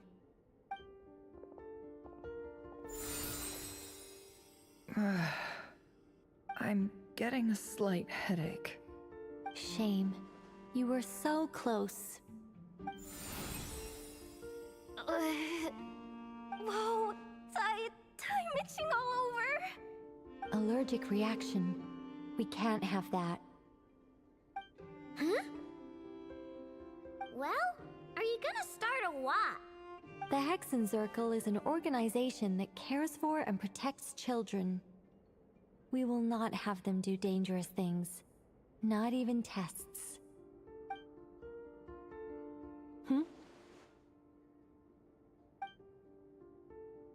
Is something the matter? The candidates have to be human. I guess that rules me out too. Huh. Everyone except the Moonchanter got beaten. Guess I don't need to feel so bad after all. I mean, looks like this isn't gonna be as easy as we thought. Perhaps I could ask for volunteers among the Frost Moon Scions. I'll see about talking to some trusted Lightkeeper colleagues. Itlua springs to mind. In fact, I think we had some former Frost Moon Scions join our ranks recently. Can you give me the scientific explanation for how the test works? I can probably make some kind of test bot. Then we can just zip through Nasha Town, going up to people and pressing a button to check their status. Wouldn't that be way easier? No. Wow! No elaboration for once. How about I contact the Knights of Favonia's garrison in the Wave Chaser plane? Shame that Lohan's already left. That guy's even tougher than I am. Strange. The moon goddess is clearly revered by many people. So why is she on the brink of disappearing? She mentioned that the world has rejected her from the very beginning. And when we fought the Rapier of Salnari, it seemed like she exhausted her power for our sake. Also, I'm not sure revered is the right word for how people feel about her. Gratitude, certainly. For my part, anyway. It's basic reciprocity. She helped us, so she deserves our help in return. Yeah. Even though she looked like she didn't care, she still saved a ton of people, including me. A review of the relevant data leads me to conclude that Miss Columbina is a good person. Yep, you bet! They really think so? I'm super surprised that Columbina isn't her actual name, though. I think it really suits her. It's light and graceful and... yeah, just a really pretty name. I know, right? Unfortunately, that's not our decision to make. Columbina. That was the code name the Fatui gave me. But it also came up in the song I heard when I was born. But... is that really all there is to it?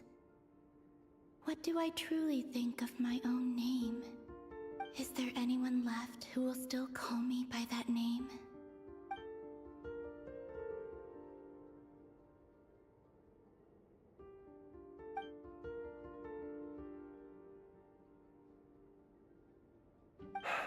Moonprayer Night is getting closer by the day. We're running out of time. We need to look for other candidates. Then allow me to try. Huh? What are you doing here? You contacted your friends via the Adventurers Guild. Sandrone has been keeping an eye out for something like that, so she informed me. Since I have the ability to accommodate a moon marrow, I should prove to be a suitable candidate. Arlecchino. When can we begin? I see. We can begin right away.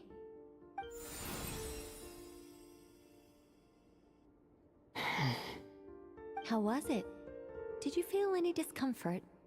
Not at all. Then it seems we shan't need to look for additional candidates after all. Great! Cool. Alright, like Paimon said, the rest of us can take turns making sure the three of them stay warm and comfy. Then, my job is to take care of the caretakers. I will ensure everyone receives food and accommodation. I'm ready as well.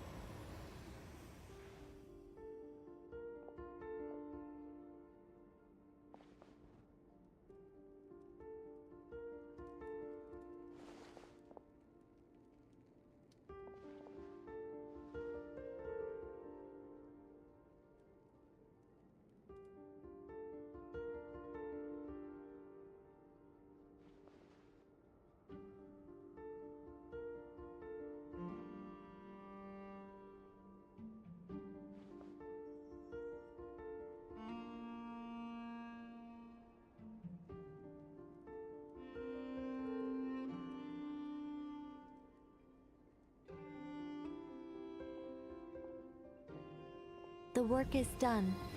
The sacred scroll shut. The stars grow dim, the people silent. The white sun sets, the silver moon rises. O path to the temple, appear now before us.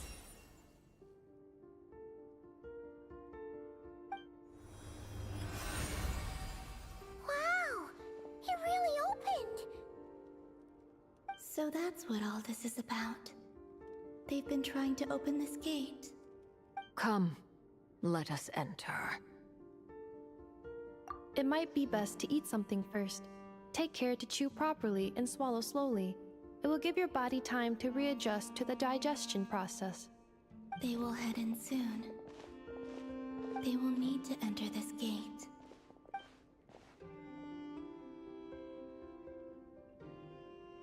Huh? I cannot pass through. Is it because I have no physical body? It has been 3 days. My strength is all but completely faded. Can I really hold on until Moon Prayer Night?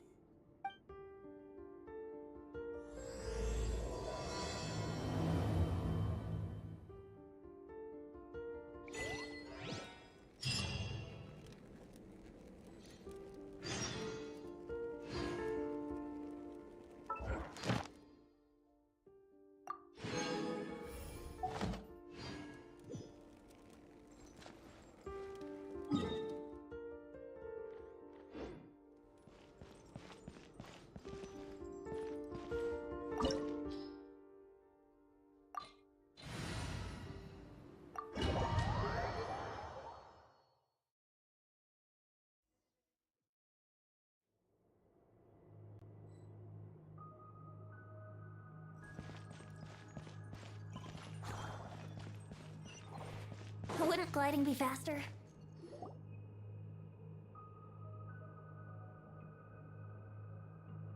Are these people...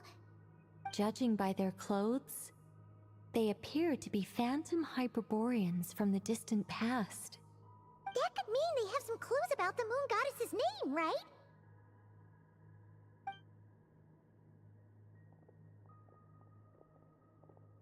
Hey there! Could you tell us what the moon goddess's name is? Sorry. That's probably a weird question, huh? How do we explain this? The moons are long gone, and their goddesses are dead. Their names no longer mean anything. When a new moon goddess is born, we will surely know her name. We have used every last resource at our disposal. All that remains is to wait, patiently and quietly.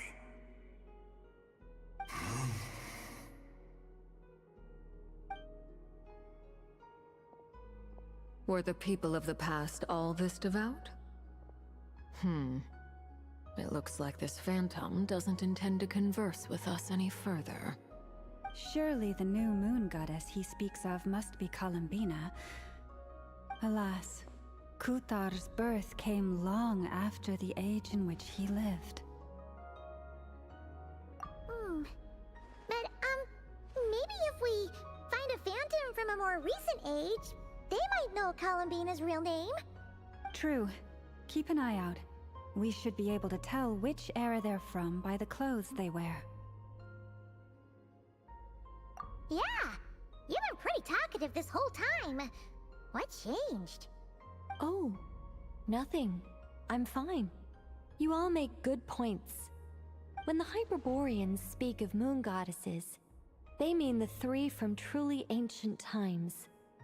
I can't imagine they would know anything about our current moon goddess. There once was a time when the moon goddesses blessed them greatly and protected them from harm. So, when the war between the gods and dragons plunged the world into chaos, it seems they looked once more to the moons for help, praying for a new goddess to be born. Yeah, that checks out. Let's continue on. Who knows what else we may discover?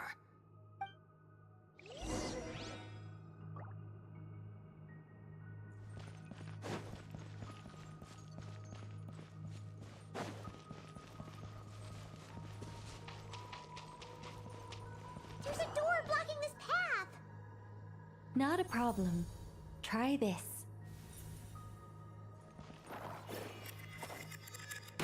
Whoa! How did that door suddenly collapse? This device was maintaining the door's integrity. Remove the core, and the device stops working. Is this our destination? Impressive. More precisely, this is a device that will help us reach our destination. Let's go. We still have a long distance to cover.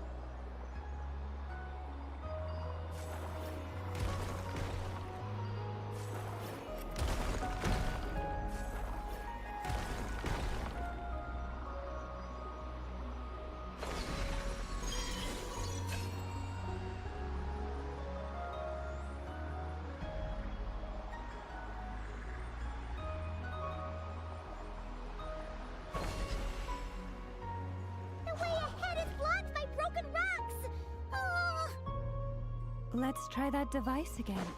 Remember the door from earlier?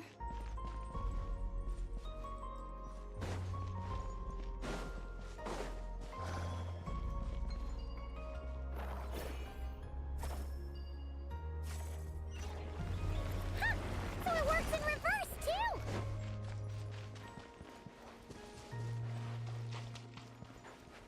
The humans we see are all phantoms, but the monsters are real. What a fascinating place. There'll be plenty of time to admire it later.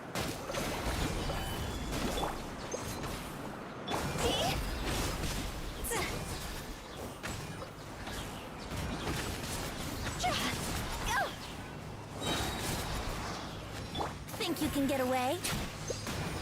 I will have order. Solidify!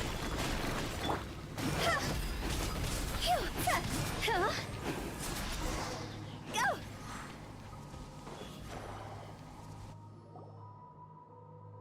Ooh, there's a whole bunch of artwork in here. Seems pretty old. Nicole, this is probably your area of expertise. What do all these paintings mean? Let me see. To understand these murals requires some knowledge of the history surrounding the War of Funerary Flame. I shared a little of this with Lauma before. Yes. I think I follow. The dispute between the Moon Sisters. The transformation by Nibelung. Oh no, it's no trouble. I'd be delighted to share the tale again. Alright then. Tevat's 3 moons and their goddesses were brought into being by the will of Nibelung, the then ruler of Tevat. But when the heavenly principles came, they changed the world completely, down to its very foundations. The moon goddesses were nowhere near strong enough to challenge this entity. But the heavenly principles did not view them as heretical entities that had to be removed. Essentially, the 3 moons existed to keep this planet alive and operational, which did not directly conflict with the heavenly principles' aims. Nevertheless, the inherent precariousness of this arrangement would soon be revealed. Nibelung returned. Yes. He did, and thus began the War of Funerary Flame, a battle for dominance between Nibelung and the heavenly principles. Discord would soon emerge between the 3 Moon Sisters. One would voice the opinion that they should follow Nibelung, for it was he who first hung the moons in the sky. Another would argue that taking sides in the conflict would only bring the world closer to ruin. there was no telling where it would lead. Especially since their creator had returned, bearing the perilous power of the Abyss. Nibelung would eventually discover their disloyalty. He had all three imprisoned before transforming the moons into weapons with which to fight against the heavenly principles. What? Weapons?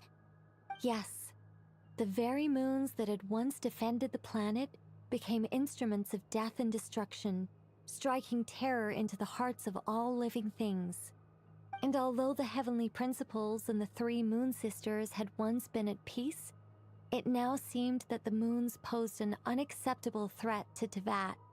It is possible that the heavenly principles did not know of the goddess's imprisonment. If so, the weaponization of the moons would surely have been viewed as an intentional breach of the peace agreement. Regardless of who knew what, when, the heavenly principles shattered two moons and flung the other beyond the skies.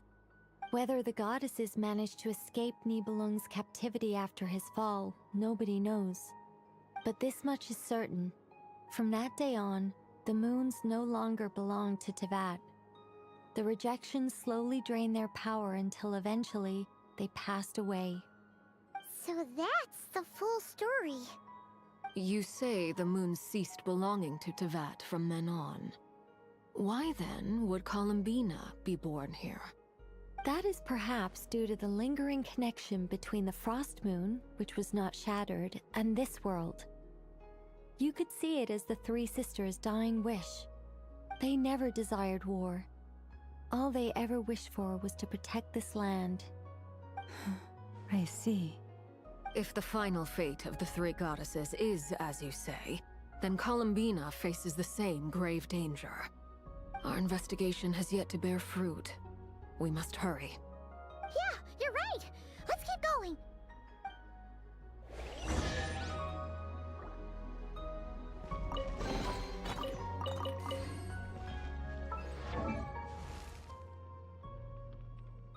Silly churl, Billy churl, silly Billy, hilly churl.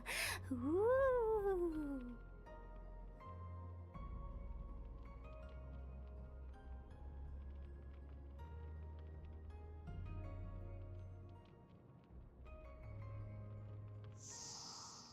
Huh?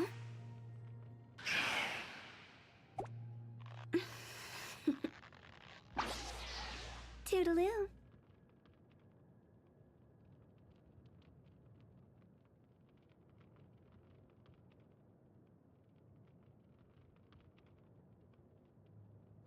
Silly churl, Billy churl, silly Billy, hilly churl. Ooh.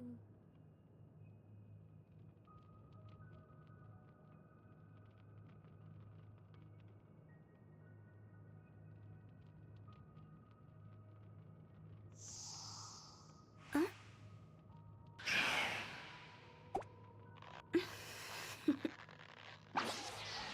Toodaloo.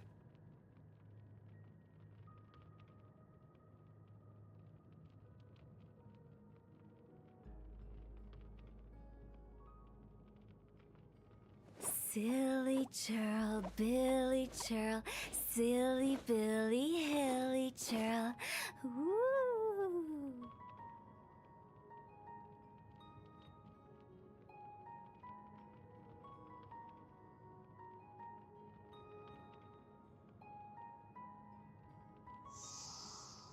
Huh?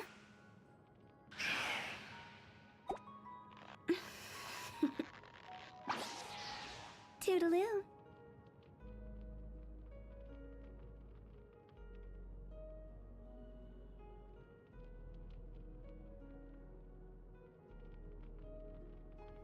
Silly churl, Billy churl, silly Billy, hilly churl.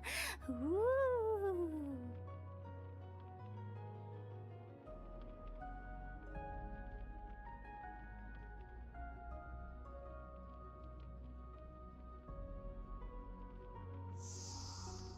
Huh?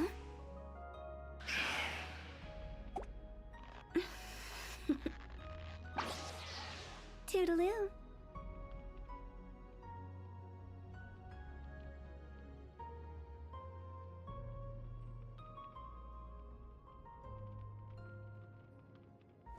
Silly churl, Billy churl, silly Billy, hilly churl. Ooh.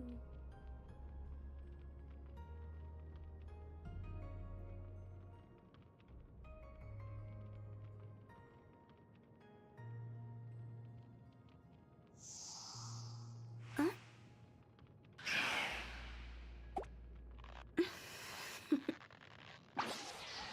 Toodaloo.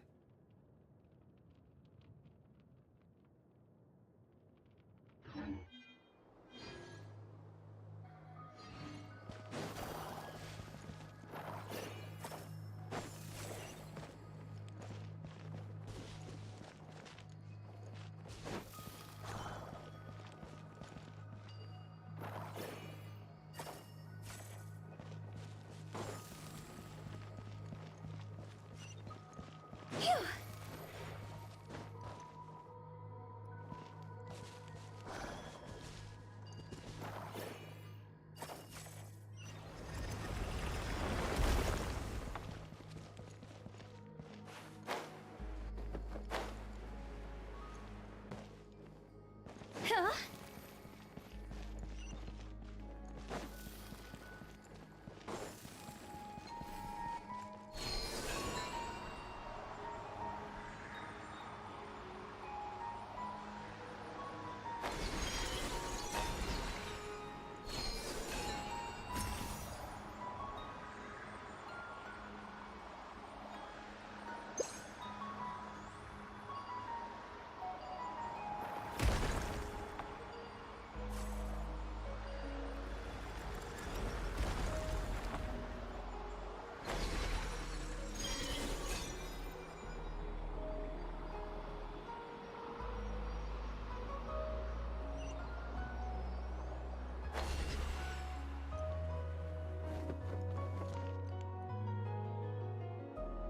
Huh?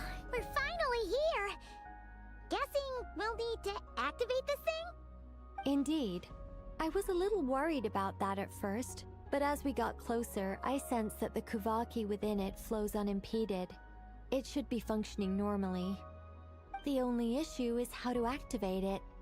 It's looking a little worse for wear. What about the cores from some of the other devices we've seen? Can we repair it using those? In all likelihood, yes. I imagine that would have been the Hyperborean's backup plan. Let's look for some cores.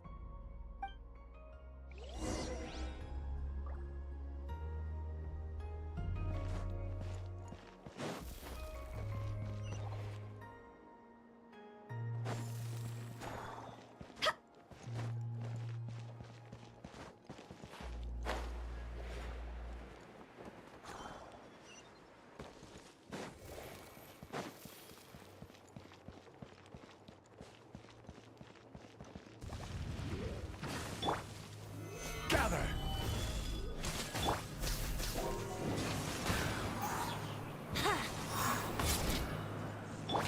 Oz, reveal thyself!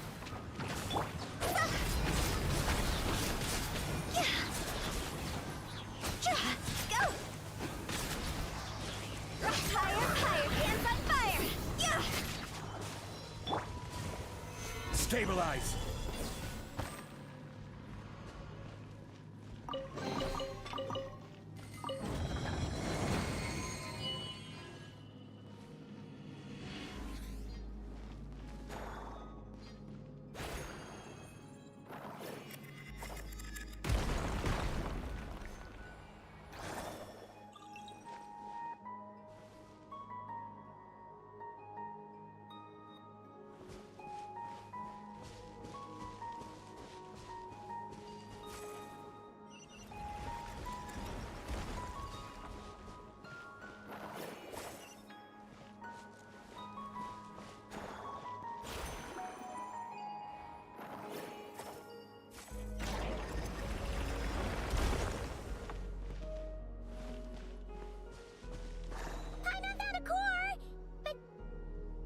Get across!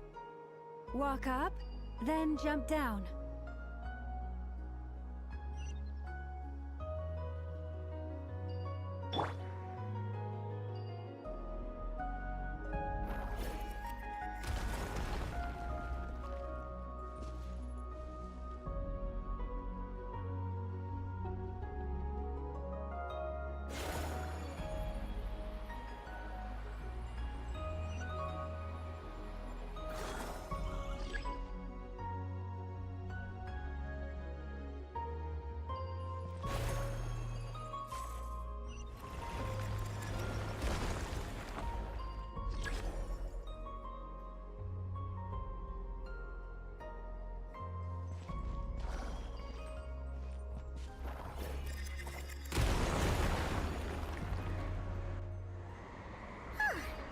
of course. Let's head back.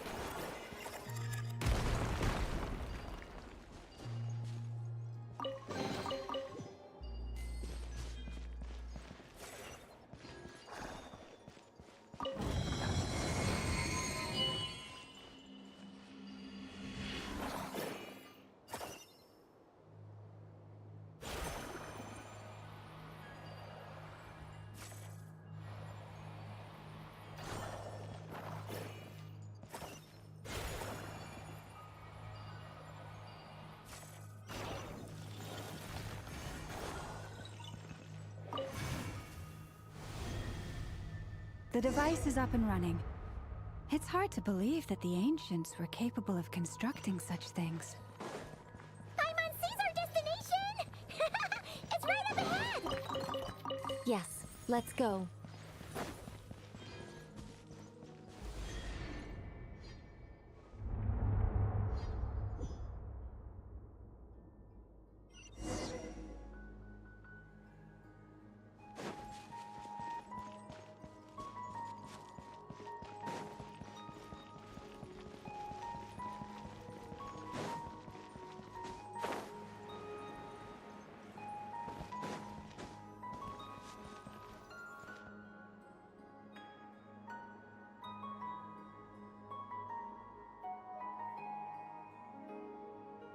This is where the people of Hyperborea communicated with the moons.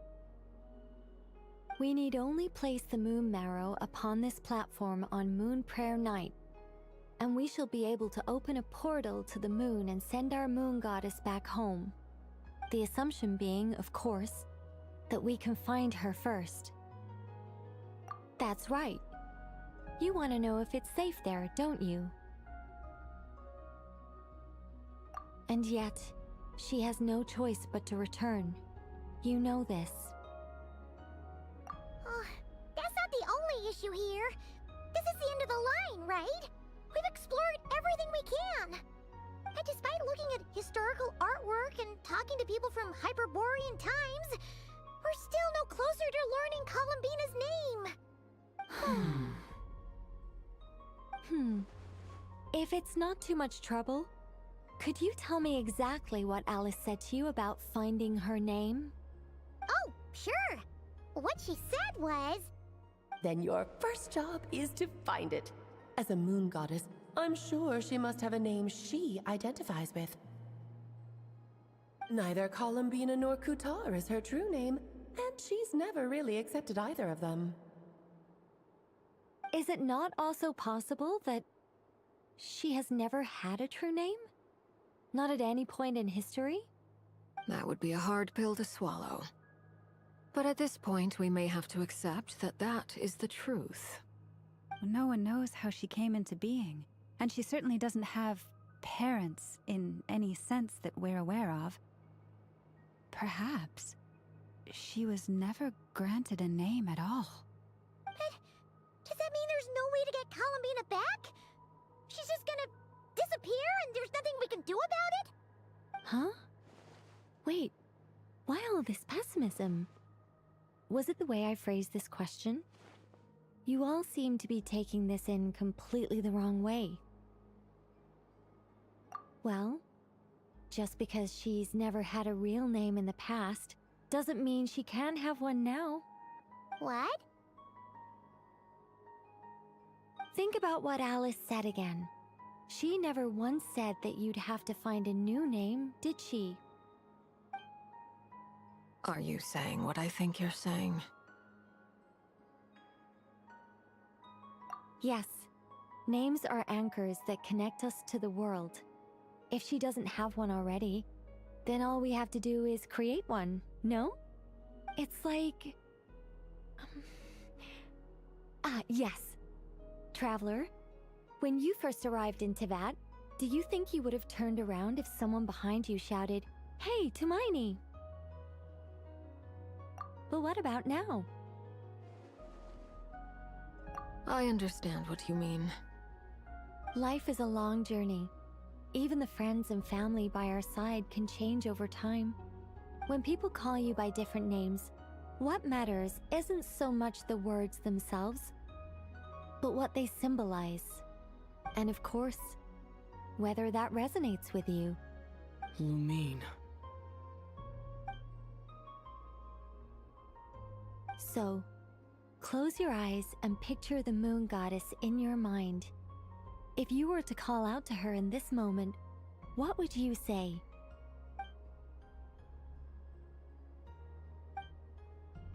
Columbina. Columbina. Paimon would call her Columbina too. Well, she has long forsaken everything that Kuthar represents. I think from now on I should call her Columbina too. Well, it sounds to me like you found your answer. Are you sure? Is it really that simple? We haven't found her this whole time, and not for lack of trying. For a journey like this, the process is every bit as important as the outcome. Had you not searched far and wide, rejecting every other answer you were offered, how could you have come to an answer you felt was finally correct? Oh, it all makes sense now. This has Alice's fingerprints all over it. Are you suggesting that Mage knew from the start that Columbina never had a real name to begin with? I can't say for sure. But I can definitely imagine her chuckling in satisfaction somewhere right now, saying, "Ah, what fun."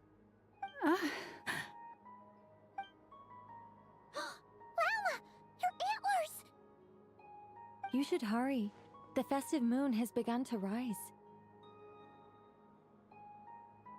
Do not worry, for when you called the name Columbina just now, I could sense that the power within was enough to summon back the moon goddess. The power within what? The name? Yes. So, the thing is... What's wrong now? This is so annoying. I really want to explain how that whole thing works. Starting from the founding principles of Teyvat and... Oh, I could talk about this for hours. But... Deep breaths, Nicole. Deep breaths. You're an angel. A sober, sensible, solemn angel who has her priorities straight. Okay then. Sorry for asking. Clearly a bad call on Paimon's part. Anyway, you all need to hurry. Last thing, remember how it felt when you called out that name. Then it is agreed. By the name Columbina, we shall find her. Then we'll throw her the best Moon Prayer Night party ever! And at last, we will send her home.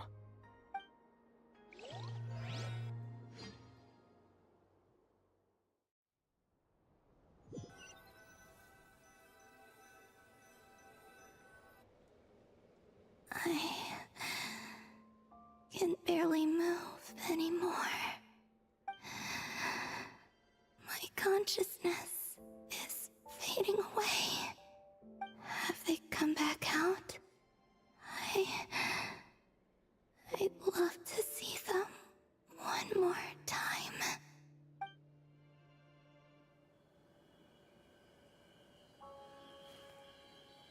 They didn't make it.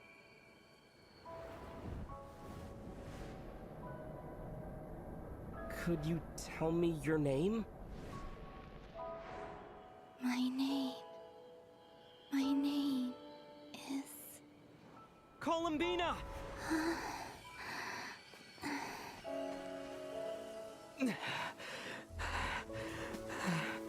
Columbina!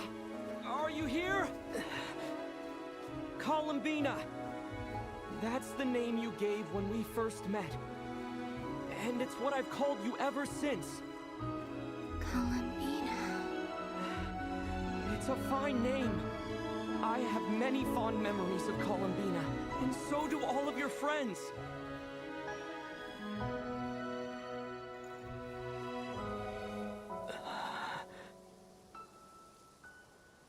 If you like this name,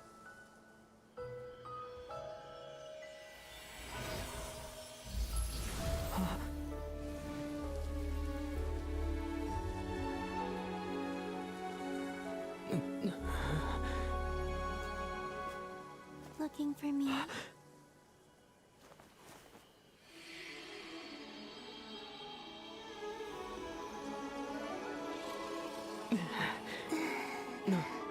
I like it. You can carry on using it. My name is Columbina Hyposelenia.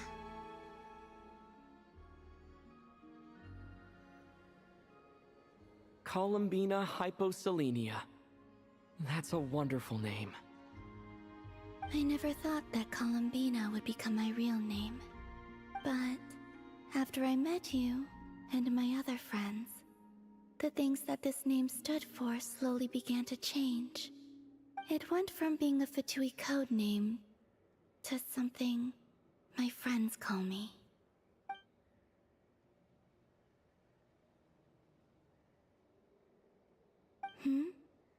What is it?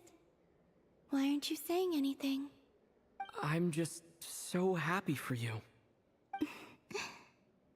Thank you. So, where's everyone else? We can go and meet them very soon. Everyone went to different places to try calling your name. Great. I'd like to thank them as well. Everyone's done so much for me. Searching for my name, entering those ancient ruins. Huh? Wait, so you were... Yes, I was there. Not physically, but my consciousness was still holding on. I followed you the whole way. Starting from when? You turned around and called out my name while you were in Nasha Town. Do you remember?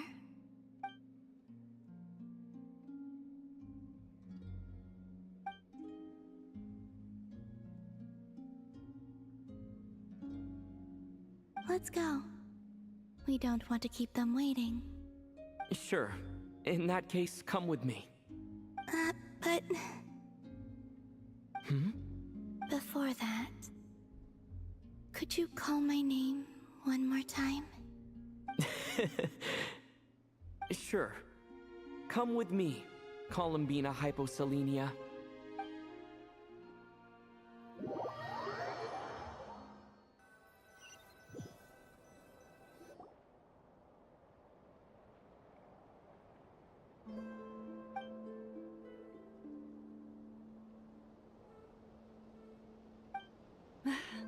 Columbina. Oh, this truly is wonderful. Llama, I can't breathe. Ha ha! Just in time for Moon Prayer Night. It's good to have you back, Miss Columbina. Yeah, we were worried sick. Thank you, my friends. With your help, I now have a name that belongs to me. Columbina Hyposelenia. Where's the second half from? You added it yourself? That's right. It means... Born beneath the moon. Yes. And by extension, it can also mean born beneath this world. A fine name. Now, as much as it pains me to interrupt this beautiful reunion, I feel obliged to remind you that the Moon Prayer Night celebrations in Nasha Town have already begun. Don't you want to enjoy the festivities? There's so much to see and do. And some of the ambient lighting and entertainments were sponsored by the kind souls in the Hexen Circle. Nicole? Why have you turned into Dodoko? So you're Miss Nicole. Thank you for helping us, and for helping me find my name. It's nice to finally hear your voice. You're quite welcome. Guiding lost people to hidden treasure is what we Seelie do. And if you ask me, spiritual treasures are far more precious than material ones. Chests are all well and good, but this was what it's all about. Ah, so satisfying. Anyway, I had to go help Alice. It seems like she ran into some trouble. That's why I couldn't be here in person. But don't worry, we're with you in spirit. We'll be celebrating right along with you. Keep an eye out for the Hexen Circle's festive stalls in Nasha Town. I think you'll like what we came up with. Alice said she even managed to rope B in this time. The Frost Moon Scions have also prepared various attractions. I believe Aino, Nefer, and their crew are setting things up as we speak. On that note, Nefer, about that request I made. It's all in hand. Yehoda is on site to ensure that everything goes off without a hitch. Wonderful. In that case, Traveler?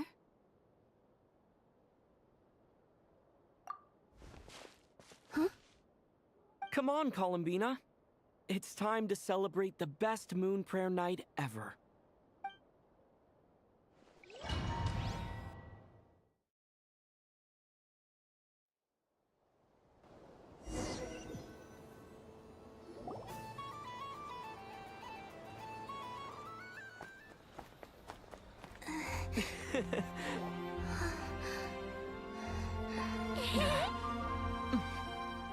Hey, young lady. Would you like some moon prayer night candy? Happy moon prayer night. Oh, yeah. I almost forgot to say. Welcome home, moon goddess.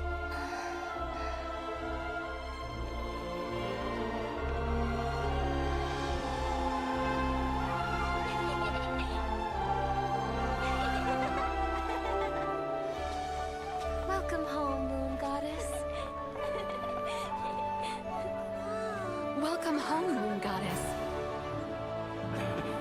Welcome home, Moon Goddess. Turning Nasha Town into her home is a festive gift. A rather brilliant idea. Perhaps this is what Nodcry, Columbina's home, should have been like all along.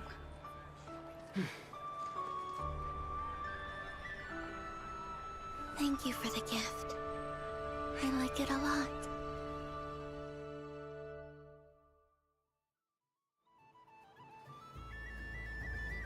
This feels like the surprise of my life. I do. I never imagined I'd ever get to enjoy Moon Prayer Night with everyone so freely. If you're happy, we're happy. Quite a strategy you came up with. Hide the tree in the forest. It's not your usual style, Lauma. Is there something about Moon Prayer Night that enhances what's in your head as well as the antlers on top? Apparently so. It even inspired a perennial penny pincher to use their resources for a greater cause. It truly is a magical festival.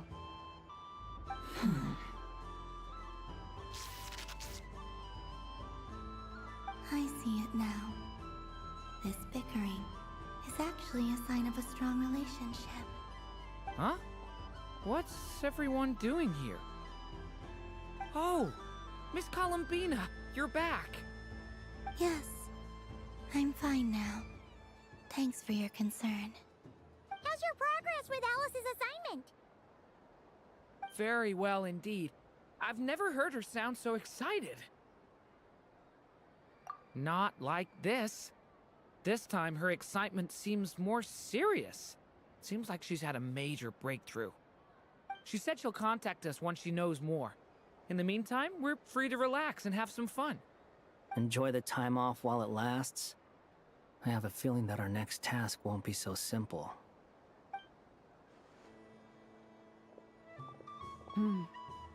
I should go. I still have a few things to attend to at the Frost Moon Scion stall. And I think I'll take a look around. With any luck, this once-in-a-year festival will come with once-in-a-year opportunities. Hold up a second. Where's Varka? I believe he made a beeline for the flagship the moment he entered Nasha Town. Ah, that's Mondstadters for you. They know what they want when festivals roll around. Goodbye for now, Columbina. I hope you have a wonderful night. I will.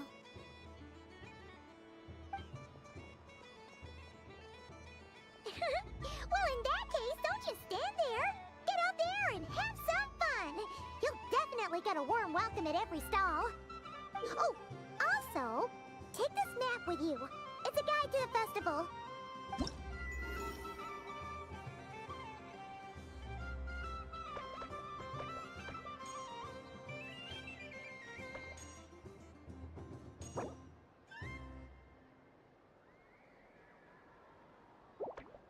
The Frost Moon Scion stall is over here.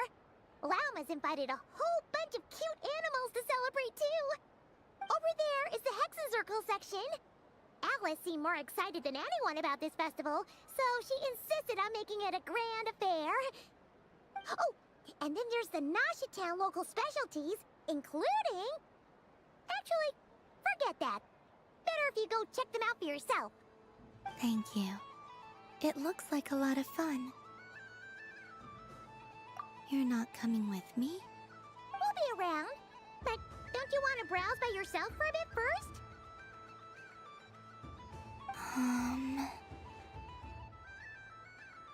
Yep. If you find something you like and want to try it out together, just give us a shout. We'll be right with you. Otherwise, just relax and enjoy yourself. There's so much on offer, so try to experience as much as you can.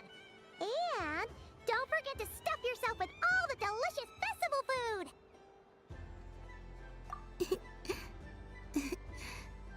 All right then. Off I go. Where should I go first? This must be the mage's stop. But I was aiming right at it. Aw, what a pity. I saw it with my own eyes. You were so close. So very close. That's not true. It dodged out of the way right as I was about to snag it. I'm sorry? You heard me. This paper frog can move. I swear. Dear, oh dear, what are you saying? How could a paper frog move? Unless you believe there really is magic in this world. But even if I, the mere humble merchant that I am, knew such magic, surely I would not use it on a paper frog. I'd sooner give Mora legs, so it could walk right into my purse. My dear, dear customer, why not have one more try?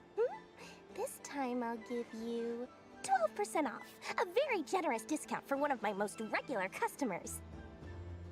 Just think about how much experience you have under your belt now. You're sure to win the next one. Darn, I used up all my coins. I'll be right back. Just gonna fetch some more from my house. Take your time, but don't take too long. This event is Moon Prayer Night only. Miss it, and you'll have to wait a whole year before I'm back. Next customer, please. Welcome. Hello. Whoa! What's this bigwig doing over here? How do I tell my employees not to go running around this time? Shooting them a glance won't work. I haven't known them long enough. Dory? Why, hello there, Miss Columbina. Would you like to play my ring toss game? The rules are very simple, and it's easy to get the hang of. How much for a round? Oh, first time's free. Not a single mora. After that, well, we can cross that bridge if and when we come to it. But with your sharp skills, I'm sure you'll win all the prizes in one fell swoop. That was an obvious enough hint for them, right? Right?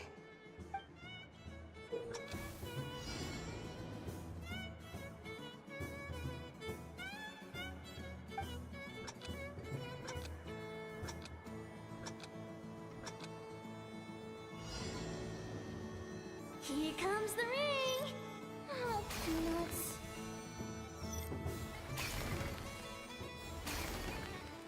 Change tracks. Roselle, should we move or not? Just a tiny bit. All right, then I'll...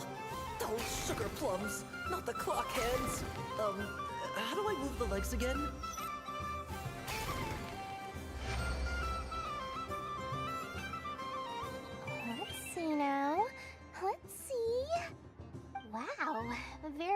good. That's the highest score we've had all night. And here's your prize. Now, how about another round? As for the cost... Happy Moon Prayer Night, Miss Columbina. Happy Moon Prayer Night, Durin and Hat Guy. Are you here to play the game? Yes. You said we were just coming here to say hello. I did, but then I recognized a few more people as I got closer. Do my eyes deceive me? Is that... It's our little dragon! He's all grown up! Someone's popular. Well now, since you came all this way, why don't you try out this lovely game we have going? First try is free! He'll have a go. I'll pass. It's only one free try per customer. You can't give your try to him. I'm aware. How has Elder Almond been lately? He's in great shape. He goes for a run in the forest every morning to stay fit and healthy. He tried to go boat racing with Firecracker a while back, but he couldn't even make it onto the Lotus Leaf. Firecracker was in fits of laughter. How about you, little dragon? Can you still fly? Yes, I can. But you've become less chatty. Has growing up been tough on you? We call that maturity. You know, the thing people sing about. The knight wields a sword of stone to defend those hearts that are made of gold. Stone is very heavy. That's what keeps them from talking too much. That's awesome! I want to be a knight when I grow up too. Ring, here I come!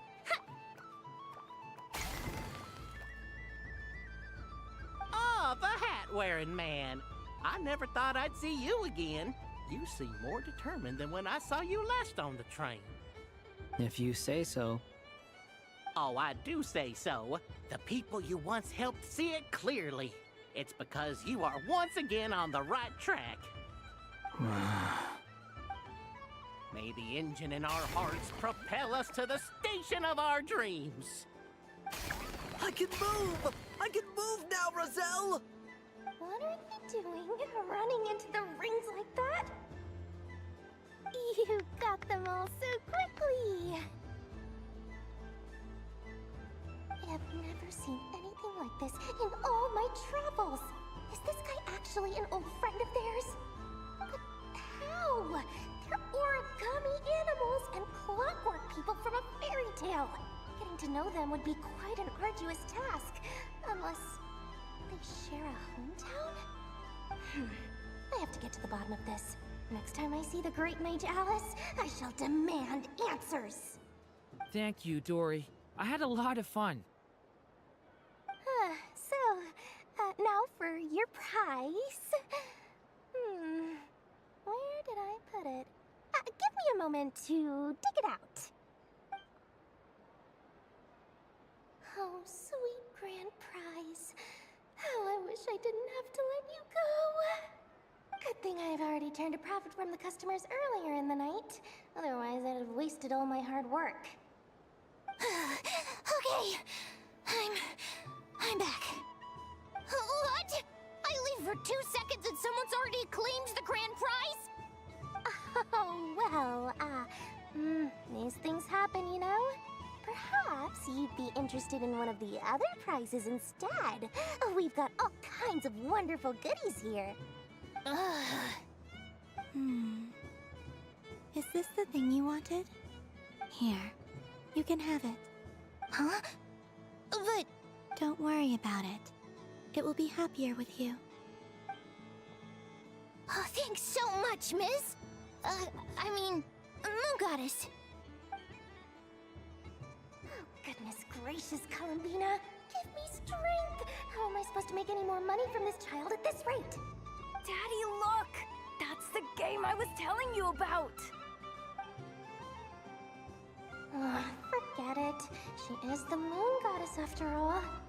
I'll think of some other way to swing this. Maybe I can try to hook this new kid. Huh? Oh, someone already won the grand prize. You can take mine if you want. What? Why? Why are all these bleeding guards coming here to ruin my business. Happy Moon Prayer Night, everyone. Happy Moon Prayer Night.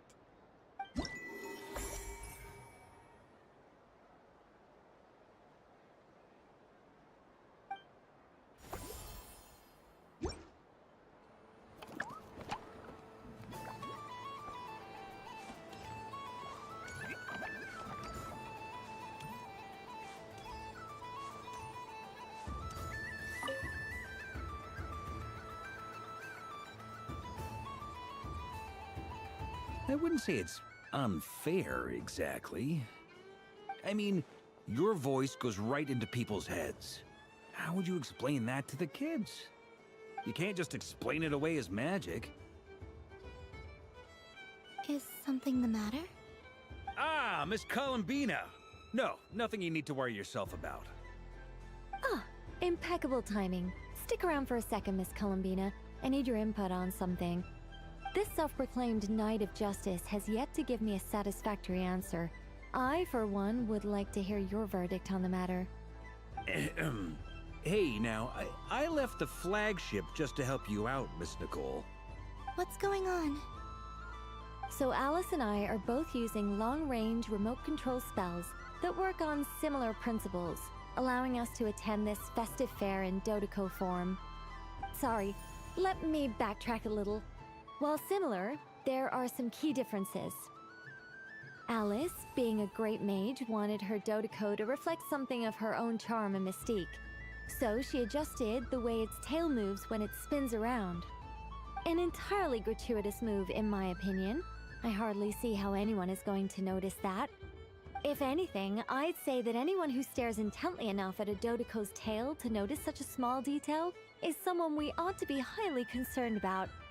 I only say this to emphasize that my question has nothing to do with tails. Now that we're clear on that, why is Alice's Dodeco permitted to interact directly with the children celebrating Moon Prayer Night, while mine is not? Your voice speaks directly into people's minds. See? Exactly what I said.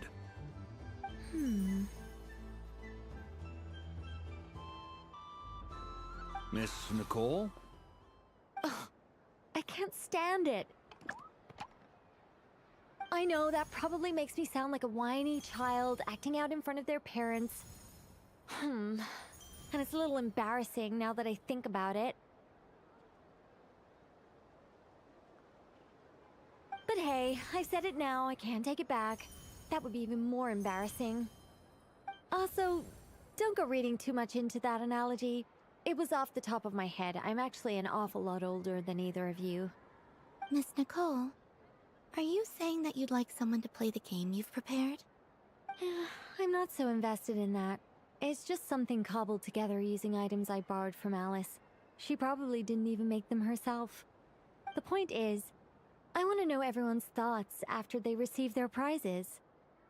But as you've said, I can't just ask. I've been biting my lip for so long, and I've had no one to vent my frustrations on.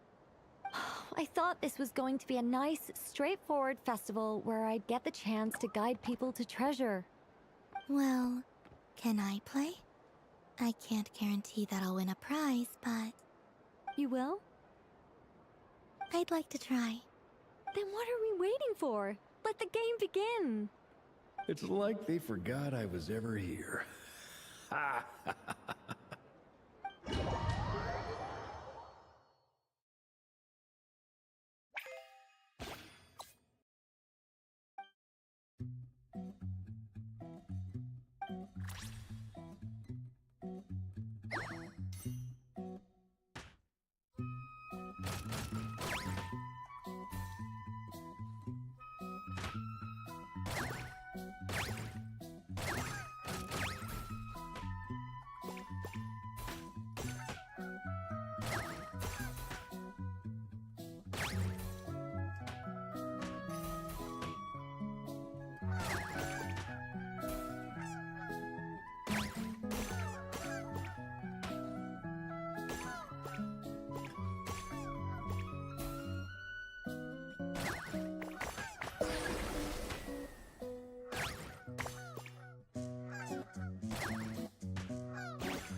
Congratulations, Miss Columbina!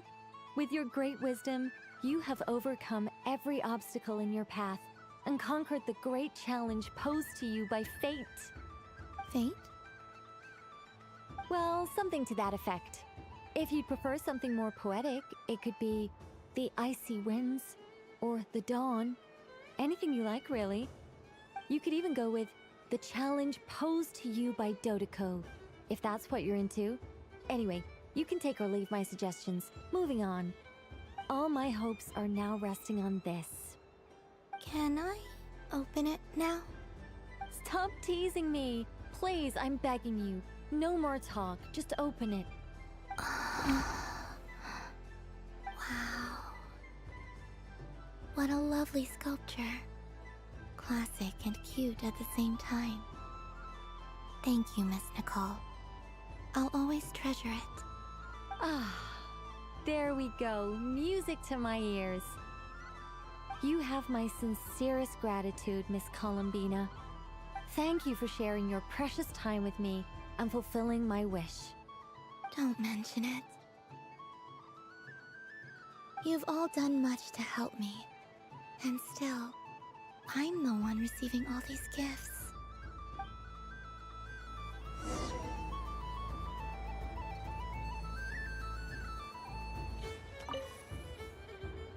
A soft and furry creature that bounces and jumps. Welcome home, Moon Goddess. This one talks, too.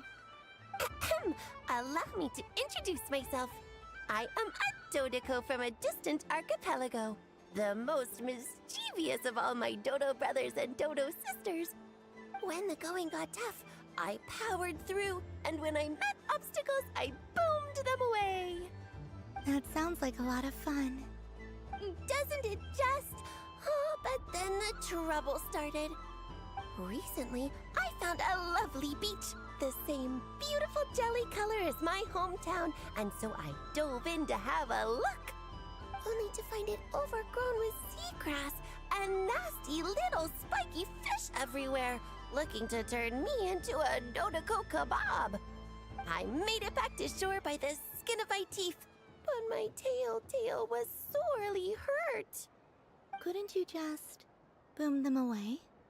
Oh, I wanted to, believe me.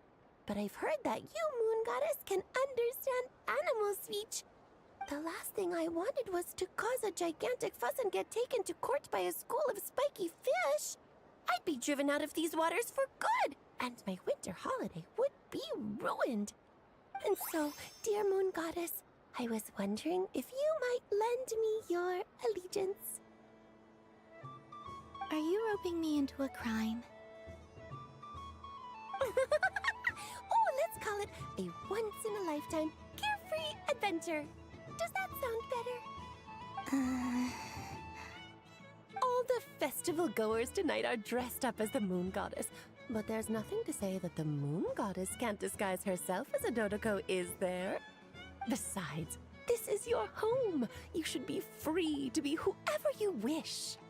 I'm afraid I'm not well acquainted with Dodekos, Madam Mage.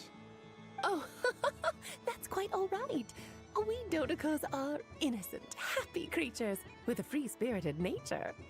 Many, like myself, are mischievous troublemakers. Others are lazy souls who like nothing better than to lie down on a nice rock and take a nap. In our eyes, every creature who yearns for happiness and freedom is a Dodeko. But perhaps in yours, we Dodeko are a fluffier and more mischievous breed of Kuhenki. Yes, that is a much easier image to follow. Oh, wonderful! Then let's play! Grab onto my tail and follow me into the sea! Time to settle some scores with the bad guys!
Ooh, a remarkable talent!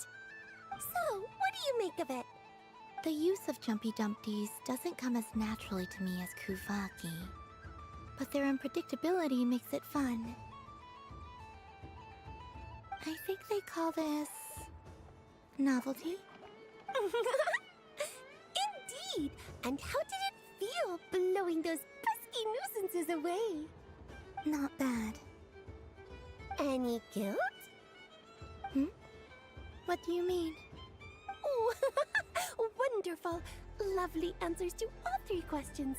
You've passed the safety test. Now I can give this special bomb to you as a souvenir. Remember, if you find any meanies living on the moon, you can use this to boom them into oblivion. I will.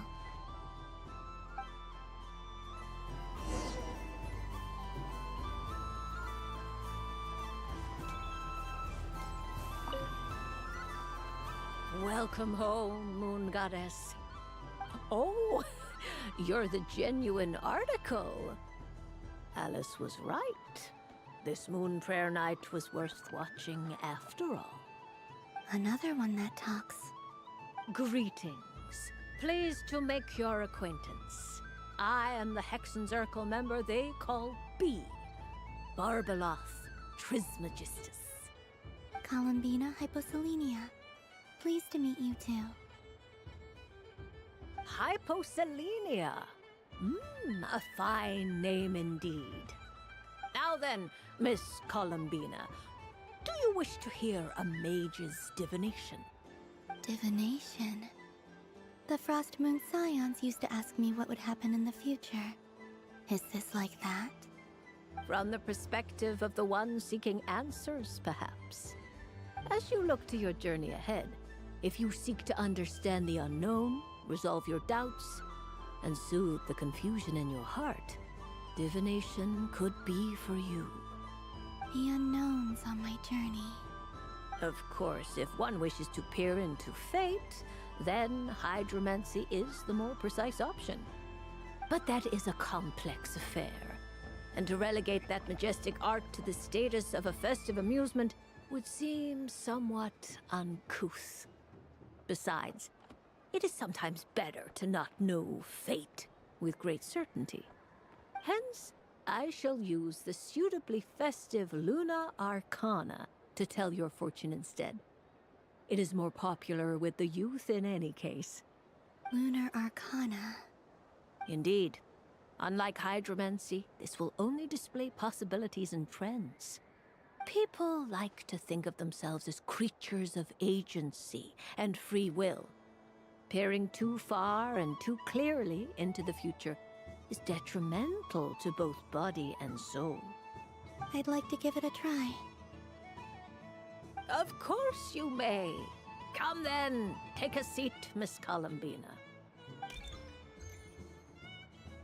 Before we begin, are there any specific questions you would like to ask?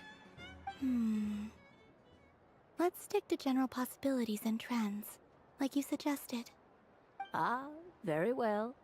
Then I shall use the basic Lunar Arcana deck. Now, try to relax. Cast your mind upon the things you have experienced, and the things you are soon to experience. I will shuffle the deck. Would you like to cut the cards yourself? You do it. No problem. Now then, to make things easier for the Seeker, that is to say, you, I shall decipher the cards from your perspective.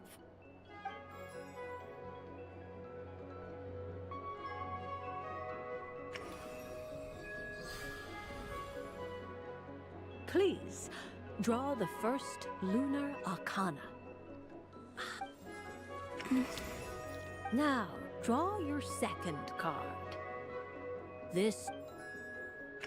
And now the third Arcana. This is the present, your interpretation of the current moment. Finally, the last card. This shall speak of the future, which... Oh. Kuvaki Pulse? Fascinating. I've never encountered this before in my role as a diviner. Something has exerted an influence upon this card, causing it to leave its designated position. What do you make of this, Miss Columbina? Perhaps this is the guiding hand of fate in action.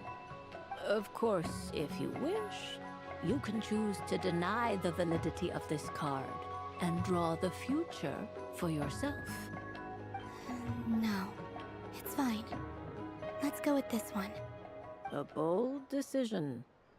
I must say I'm looking forward to the results. Well then, let us flip the Lunar Arcana in sequence and see what emerges. Sure. First, Destiny. No surprises here. The card that represents yours is the moon. The moon. Indeed.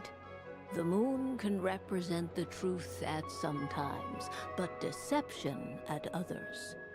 False peace, destructive calamity, and the world-changing power that lies within.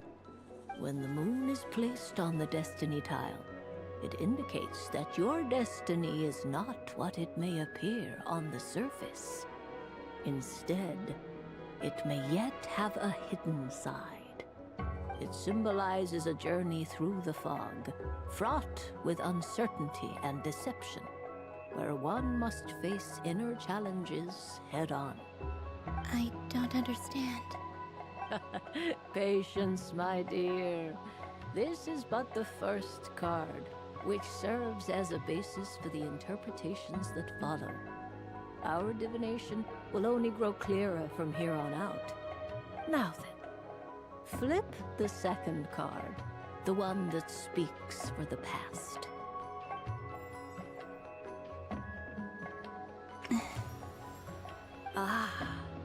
The Hermit, but inverted. Inverted? Yes. The Hermit symbolizes solitude, introspection, and the pursuit of truth.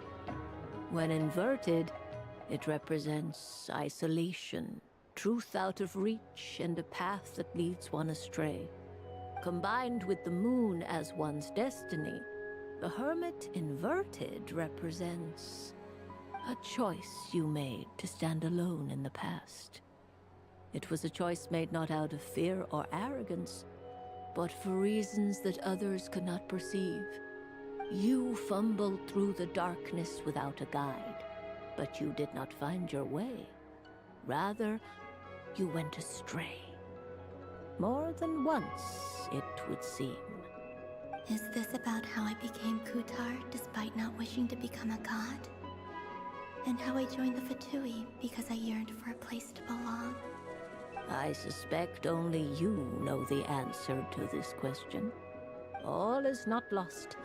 The past is in the past, and so it shall remain. Shall we look into the present now? Oh my. The lovers. One of the most interesting Luna Arcana. What does this one mean? This means that you have had an unprecedented emotional experience. The joy of finding your soul becoming intertwined with that of another. A precious and wonderful thing indeed. It's true. I've made a lot of friends recently, and they are very good to me. I like them a lot. That sounds lovely. I am most delighted for you. The lovers can also represent important decisions, perhaps related to a parting of ways. Now, if I were to guess... Yes. My return to the moon. I understand. Parting with friends is never easy, Columbina. But rest assured, this is not the end of your journey. There is always another story waiting to be told. The future always lies ahead. The future. Well now, it's finally time to flip this most mysterious of cards. Why did it appear? And what does it wish to tell you? I'm ready. Very well. Flip this card and see what lies on the other side. Oh. Miss Barbeloth? What is it? This card is death. That doesn't sound very good. It depends on how we interpret it. It is true that it can represent an agonizing death, a complete and utter end, but at the same time, it can also represent rebirth. Do not forget that your destiny card is the moon. That lends your future many different potential meanings. If death spells the end, is it unavoidable? As I have said, divination can only display general trends. It is a rough guide, but it does not show predetermined outcomes. Allow me to summarize it for you. In the past, you may have lost your way, but now you have gained new connections and new strength. You now face an important decision, one that may bring about a great change in what is yet to be. This change might, in turn, be the end of all things, or their beginning. But remember, everything is subject to change because of the moon present in your destiny. You must see the truth clearly and face your innermost thoughts. The truth. My innermost thoughts. Thank you, Miss Barbeloth. Don't mention it. Some people dislike divinations, for fear of glimpsing an ending to their story that they wish was not so. But I can see that you're different. The result of this divination will not sway your decision. This is a rare quality, and one that diviners always hope to see in the seeker. We are here merely to guide, not to exert undue influence. I understand. Go then and illuminate your future, Miss Columbina. The moonlight that shines from you now is most captivating.